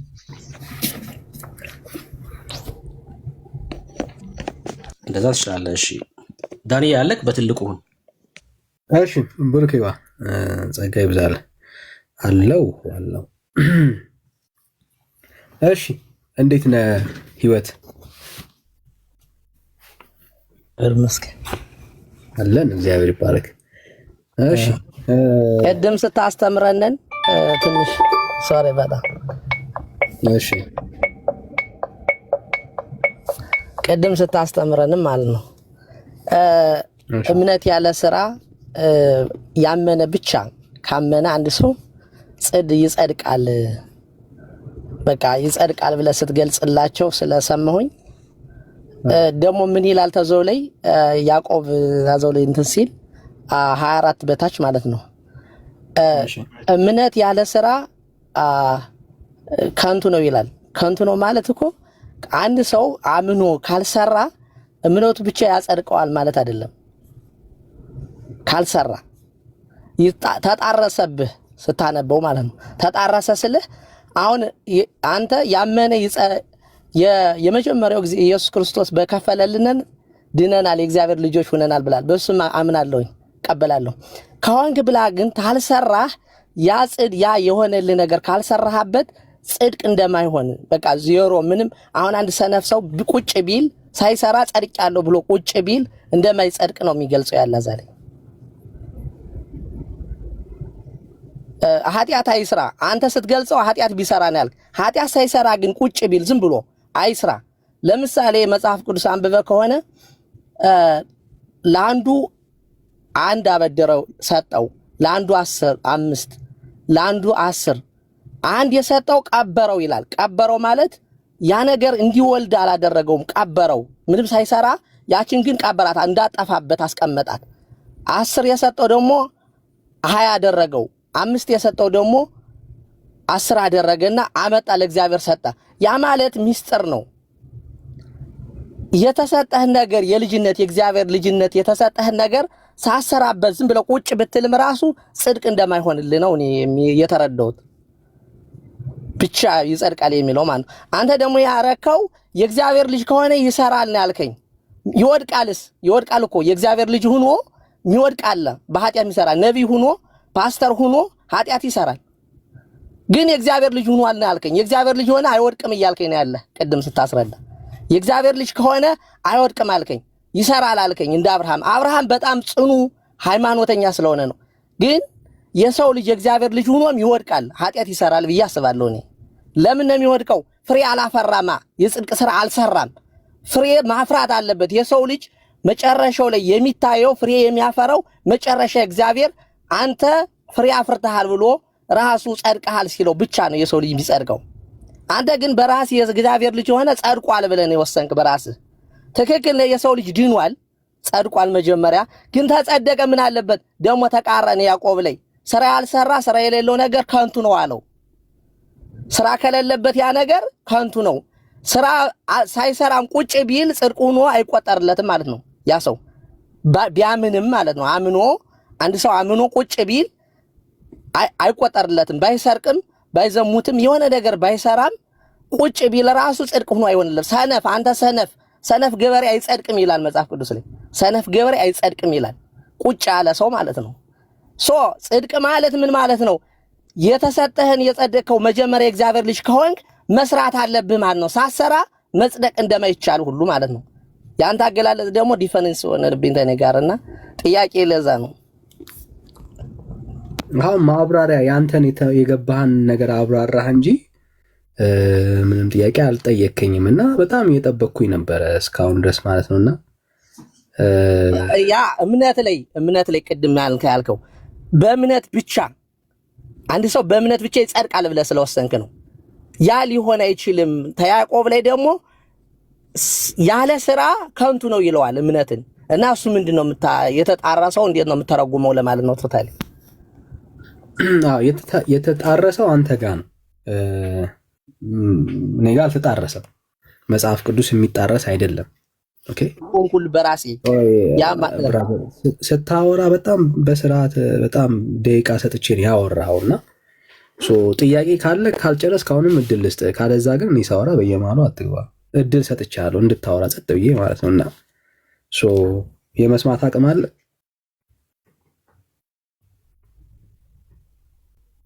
ችግር የለም አውራ። ያ የተጣራሰው እንዴት ነው የምተረጉመው ለማለት ነው። ቶታሊ ጥያቄ እሺ። የእግዚአብሔር ቃል እንደዚህ ይላል፣ በእናንተ መልካሙን ስራ የጀመረው እስከ ኢየሱስ ክርስቶስ ቀን ድረስ እንዲፈጽመው ይህንን ተረድቻለሁና። በእኛ የጀመረው መልካሙን ስራ ማን ነው? እሱ ነው። የጀመረው ማን ነው? እግዚአብሔር ነው። በእኛ ህይወት ውስጥ በጣም ጻድቅ ጥሩ ሆነን ምናምን አግኝቶን አይደለም ጌታ ያዳነን። በእኛ የጀመረው መልካሙን ስራ ኢየሱስ ነው። ደግሞም እስከ ፍጻሜው ድረስ የሚያደርሰንም እሱ ነው። ክርስትና በእኛ በእግዚአብሔር ተጀምሮ በእኛ የሚያልቅ ህይወት አይደለም። በማን ነው የሚጀመረው መልካሙ ስራ? በእግዚአብሔር። የሚያልቀው በማን ነው? በሱ። የጳውሎስ እምነት የኔ እምነት ነው። ጌታ ያስጀመረኝ በማን ነው? በሱ ነው የጀመርኩት። አንተ እንደምትቀላቅለው ነው ያልቀላቅልም። አዎ እኮ ጸድቀናል በእምነት ትልና ቀጥለ ደግሞ አለመጽደቅን ታወራለህ። ብራዘር በጣም ነው የሚጋጩት። እኛ አዎ በእምነት ጸድቀናል ካልን አዎ ጸድቀናል፣ አለቀ። እምነት አጽድቆናል፣ አዎ አጽድቆናል። እግዚአብሔር በእምነት እንድንጸድቅ አስጀምሮን ደግሞ በስራ እንድንጨርስ አያደርገንም። ያስጀመረን እሱ ነው፣ የሚያስጨርሰን እሱ ነው። ኦኬ በእኛ የጀመረው መልካሙን ስራ እስከ ፍጻሜው ድረስ ጌታ እንደሚቀጥል እናምናለን። ያስጀመረን ጌታ ነው፣ የሚያስጨርሰን እሱ ነው። ክርስትናችን የጀመርነው በእግዚአብሔር ጸጋ ነው፣ የምንጨርሰውም በእግዚአብሔር ጸጋ ነው። ስለዚህ በእምነት የጸደቅን ሰዎች፣ በእምነት የዳንን ሰዎች መጨረሻችንም በእምነት ነው የሚሆነው መጽደቃችን። ፓስተሩስ ኃጢአት ቢሰራ አልከን ብራዘር፣ እኛ ኃጢአት በመስራት ሰው ይድናል አላልንም ብራዘር። ኃጢአት በመስራት ሰው አይድንም። የሚድነው በእግዚአብሔር ጸጋ ነው ያልነው። ጸጋ ወዳጅ፣ በማን? በእግዚአብሔር ጸጋ። ሰው የሚድነው በእግዚአብሔር ጸጋ ነው። በማን? በእግዚአብሔር ጸጋ። አለቀ። ፓስተር በለው፣ ቄስ በለው፣ መነኩሴ በለው፣ ማንም ይሁን በክርስቶስ ኢየሱስ አምኖ የዳነ ሰው ከሆነ ኃጢአት ሲሰራ አሁንም ያንን የሰራውን ኃጢአት ምህረት የሚያገኘው በእግዚአብሔር ጸጋ ነው። ይኸው በእግዚአብሔር ቃል ማስረጃ ልስጥ እንድትረዳው፣ በእግዚአብሔር ቃል ማስረጃ ልስጥ። የእግዚአብሔር ቃል እንደዚህ ይላል።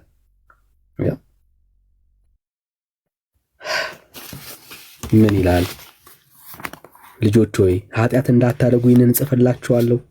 ማን? ልጆች፣ የዳኑ ሰዎች፣ የጸደቁ ሰዎች፣ ልጅ የተባሉ በእግዚአብሔር ልጅ በክርስቶስ ኢየሱስ አምነው ልጅነትን ያገኙ ልጆች ምን ይላል? ልጅን ኃጢአት እንዳታደርጉ ይህን እጽፍላችኋለሁ ይልና ማንም ኃጢአትን ቢያደርግ፣ ማንም ፓስተር በለው ቄስ በለው ልጅ የተባለ ኃጢአትን ቢያደርግ ከአብ ዘንድ ጠበቃ አለን፣ እርሱም ጻድቅ የሆነው ክርስቶስ ኢየሱስ ነው። እርሱም የኃጢአታችን ማስተሰሪያ ነው፣ ለኃጢአታችን ብቻ አይደለም፣ ነገር ግን ለዓለም ሁሉ ኃጢአት ነው እንጂ። አየው።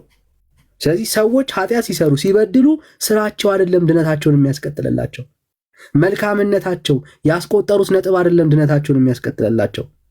ልጆች ሆነው ኃጢአት ሲሰሩ ሲበድሉ አሁንም የሚቀጥሉት ስለ እነሱ በሞተላቸው በክርስቶስ ኢየሱስ በሆነ የኃጢአት ማስተሰሪያ ነው።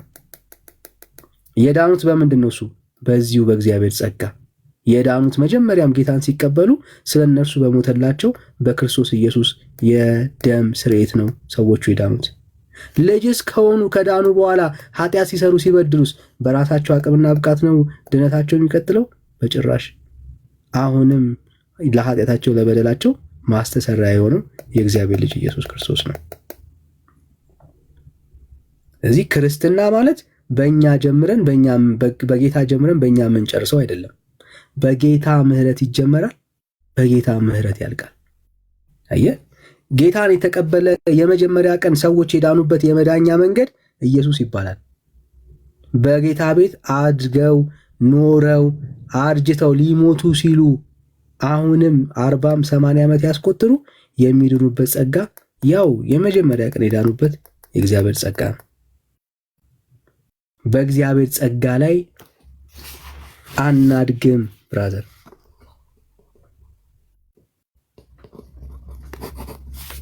አየህ፣ አናድግበትም በእግዚአብሔር ጸጋ ላይ። አይ በቃ የእግዚአብሔር ጸጋ ከዚህ በኋላ እኮ ነው ያድግ ያለው በመንፈሳዊ ሕይወት በርትቻለሁ ከዚህ በኋላ አታስፈልገኝም አንለውም። የእግዚአብሔርን ጸጋ የመጀመሪያ ቀን ገና ጌታን የሕይወት ጌታና ዳኛ አድርገህ የተቀበልክ የዛን ቀን ገና ሕፃን እያለ አንድ ፍሬ በክርስትናው በመንፈሳዊ ዓለም የነበርክበት ያ ሕይወት ያዳነ የእግዚአብሔር ጸጋ እድሜ ብታስቆጥር ዘመናት ቢያልቁ ፓስተር ብትሆን ሐዋርያነት ቢከተል ነብይ ብትሆን ያዛንም ቀን የምትድነው ያ የመጀመሪያ ቀን በአንተ ሕይወት የተገለጠው የእግዚአብሔር ጸጋ እሱ ነው። ያው የእግዚአብሔር ጸጋ ነው የሚያድነን፣ አይለይም። ለዚህ ነው ሰው በክርስቶስ ኢየሱስ በማዳን ስራ ጀምሮ የሚጨርሰውም በዛው በጸጋው ነው የሚጨርሰው። ሌላ የለም። መዳን በሌላ በማንም የለም። ኦኬ፣ በቃ በማንም የለም። በማንም የለም ሲል ህይወት አንተንም ይጨምራል። አንተ ራስህን ማዳን አትችልም። በማን ነው ያለው? በኢየሱስ ብቻ። ስሙ ይባረክ። ከሱ ውጭ ሌላ የመዳኛ መንገድ የለም። ብዙ ሰዎች ብዙ ኦርቶዶክሳውያን የሚመስላቸው ይሄ ነው።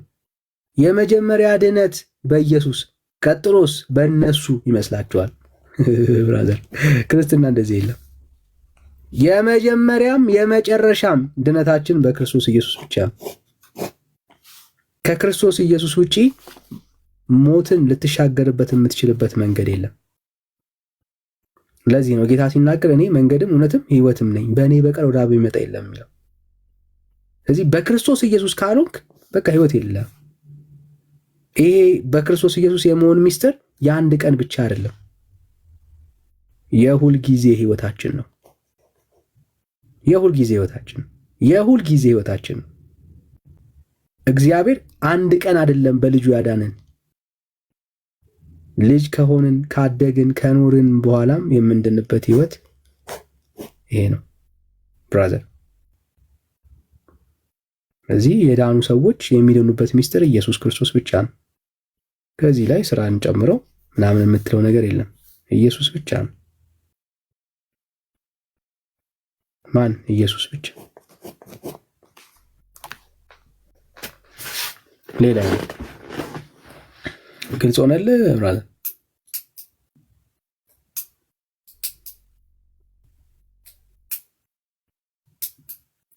ህይወት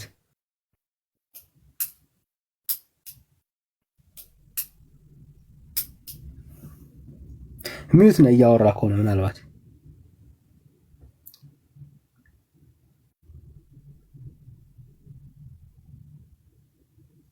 እና በጣም ብዙ ኦርቶዶክሳውያንን የሚሸውዷቸው ከዚህ የተነሳ ነው። ይኸውላችሁ ማለት አዎ ኢየሱስ እኮ በጸጋ ብቻ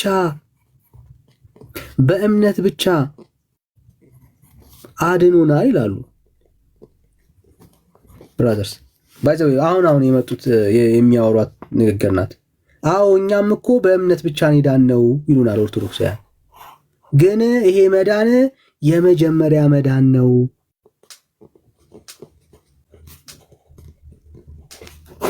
ብራዘር የመጀመሪያ መዳን በክርስቶስ ኢየሱስ ብቻ፣ ሌላውስ በእኔና በኢየሱስ የሚባል ታሪክ የለም። የመጀመሪያ መዳን የተባለው እሱ ኮንሰፕት ምን ማለት መሰለ? የእግዚአብሔር ልጅ መጽደቅ፣ መዳን፣ የዘላለም ሕይወት ማግኘት ይህንን ሁሉ ያካትታል። በቃ ያ ማለት ለአንድ ቀን የተሰጠ አይደለም፣ ሙሉ ፓኬጅ ነው ብራዘር። የእግዚአብሔር ልጅ የሆንከው ለአንድ ቀን ለሁለት ቀን አይደለም ወንድም አለ። የመጀመሪያ የሚባል ታሪክ የለም። ክርስትና የመጀመሪያ የሚባል ታሪክ ለአዳም ኃጢአት ምናምን ብቻ ለም ጌታ የመጣው አይደለም። አሁን እኛ ለምንሰራውም ኃጢአትና በደል ኢየሱስ ምን አድርጓል? ዋጋ ከፍሏል። እሱ በሰራልን ስራ ምን እናደርጋለን? እንድናለን፣ እንጸድቃለን፣ የእግዚአብሔር መንግስት እንወርሳለን። ስለዚህ ጉዳዩ መዳን የሚዘጋው በኢየሱስ ብቻ ነው። የመዳን ጉዳይ ዳኒ ለመዳን የሚከፍለው ዋጋ በማን ተዘጋ? በኢየሱስ ተዘጋ። አለቀ። የመዳን ጉዳይ ሁሉ በክርስቶስ ኢየሱስ ብቻ ነው የሚቻለው ወዳጆች። በማን? በኢየሱስ ብቻ። በቃ ሰው መዳንን ካሰበ ማንን ነው ማሰብ ያለበት? ኢየሱስን ብቻ፣ መስቀሉን ብቻ ነው ማሰብ ያለበት። በክርስትና ውስጥ ስራ ምናምን የሚባል ታሪክ የለም። የዳነ ሰው ነው ምን የሚያደርገው? ስራ ነው የሚሰራው። የጸደቀ ሰው ነው። አየህ፣ ለምን? የኃጢአት ደሞዝ ሞት ነው። የእግዚአብሔር የጸጋ ስጦታ ግን በልጁ በክርስቶስ ኢየሱስ የዘላለም ሕይወት ነው። ስለዚህ የዘላለም ሕይወት፣ መጽደቅ፣ መዳን የእግዚአብሔር ስጦታ ነው። እሱ ስጦታው ደግሞ የተገዛው አንተ ጋር ሲመጣ ስጦታ የሆነው እኛ ጋር ሲመጣ ስጦታ የሆነው የተሰራው የተገፈለው ዋጋ ግን በማን ነው? ስጦታው የተገዛው በክርስቶስ ኢየሱስ ደም ነው። ጋይስ ዶንት ሚስ። ኦኬ፣ እኛ ጋር ሲመጣ ስጦታ ሆኗል። እግዚአብሔር አብ ግን ሲገዛው የገዛው በልጁ ደም ነው። የዘላለም ሕይወት የዘላለም ሕይወት እግዚአብሔር ሲገዛው፣ አብ ሲገዛው በልጁ ምን ደም አለቀ። ከዚህ ደም ውጪ ኃጢአት ያለ ደም ምን አያደርግም? አይሰረይም፣ ይቅርታ አያገኝም። ወንድም አለም በደም ነው ኃጢአት ስርየትን የሚያገኘው። ያ ደም ዋጋው የማን ነው? የክርስቶስ ኢየሱስ ደም ነው። ሰው እንዳይድን ያደረገው ምን ነበረ? ኃጢአት። ለዚህ ኃጢአት ሰው መልካም የፈለገ መልካም ቢሆን ለዚህ ኃጢአት ደም ያስፈልገው ነበር። ያንን ደም ደግሞ የከፈለው ልጁ ኢየሱስ ክርስቶስ ነው።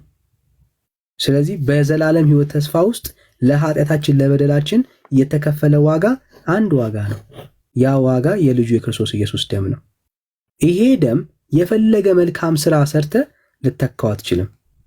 በአንተ መልካምነት የሚተካ ደም አይደለም። የልጁ የክርስቶስ ኢየሱስ ደም ከኃጢአት ሁሉ ያነጻል የሚለው የእግዚአብሔር ቃል ለዚህ ነው። ከየትኛውም ኃጢአትና በደል ይሄ ደም ያነጻል። ስለዚህ እንዳትድን ያደረገ ኃጢአት ነው። ከእግዚአብሔር ጋር እንዳትታረቅ ያደረገ ኃጢአት ነው። ለዚህ ኃጢአት ደግሞ የተከፈለው ዋጋ የልጁ ደም ነው። ስለዚህ መዳንን ስታስብ ኃጢአት እንዳለብህ በደል እንዳለብህ መጽደቅን ስታስብ ሁልጊዜ በአንተ ፊት ሊመጣ የሚገባው ጉዳይ የልጁ ደም ነው። ለምን? የኃጢአት ይቅርታና ስርየት አንተ በስራ አታገኝም። የኃጢአት ስርየት የሚገኘው በምንድን ነው? በደም ብራዘር። ለዚህ ደም ደግሞ ዋጋ የከፈለው ኢየሱስ በመስቀል ላይ ነው። ስለዚህ መዳን ከአንተ እጅ ወጥቷል ማለት ነው። መጽደቅ ከአንተ እጅ ወጥቷል ማለት ነው ብራዘር። ከአንተ እጅ ወጥቷል። መዳን፣ መጽደቅ፣ የእግዚአብሔር ልጅ የመሆኑ ጉዳይ ከአንተ እጅ ወጥቷል። ለዚህ ነው ማንም እንዳይመካ ከስራ አይደለም ይላል የአምላክ ቃል። ከስራ አይደለም፣ በቃ ከስራ አይደለም ብራዘር። ኢየሱስ ስለከፈለው ዋጋ ስለሰጠው ኢየሱስ ክርስቶስ በመስቀል ላይ ለዛ ነው ነፃ የሆነ ወዳጅ። ክርስትና ነው። ያልገባ ፖይንት ካለ ግን በደስታ እንቀበላለን።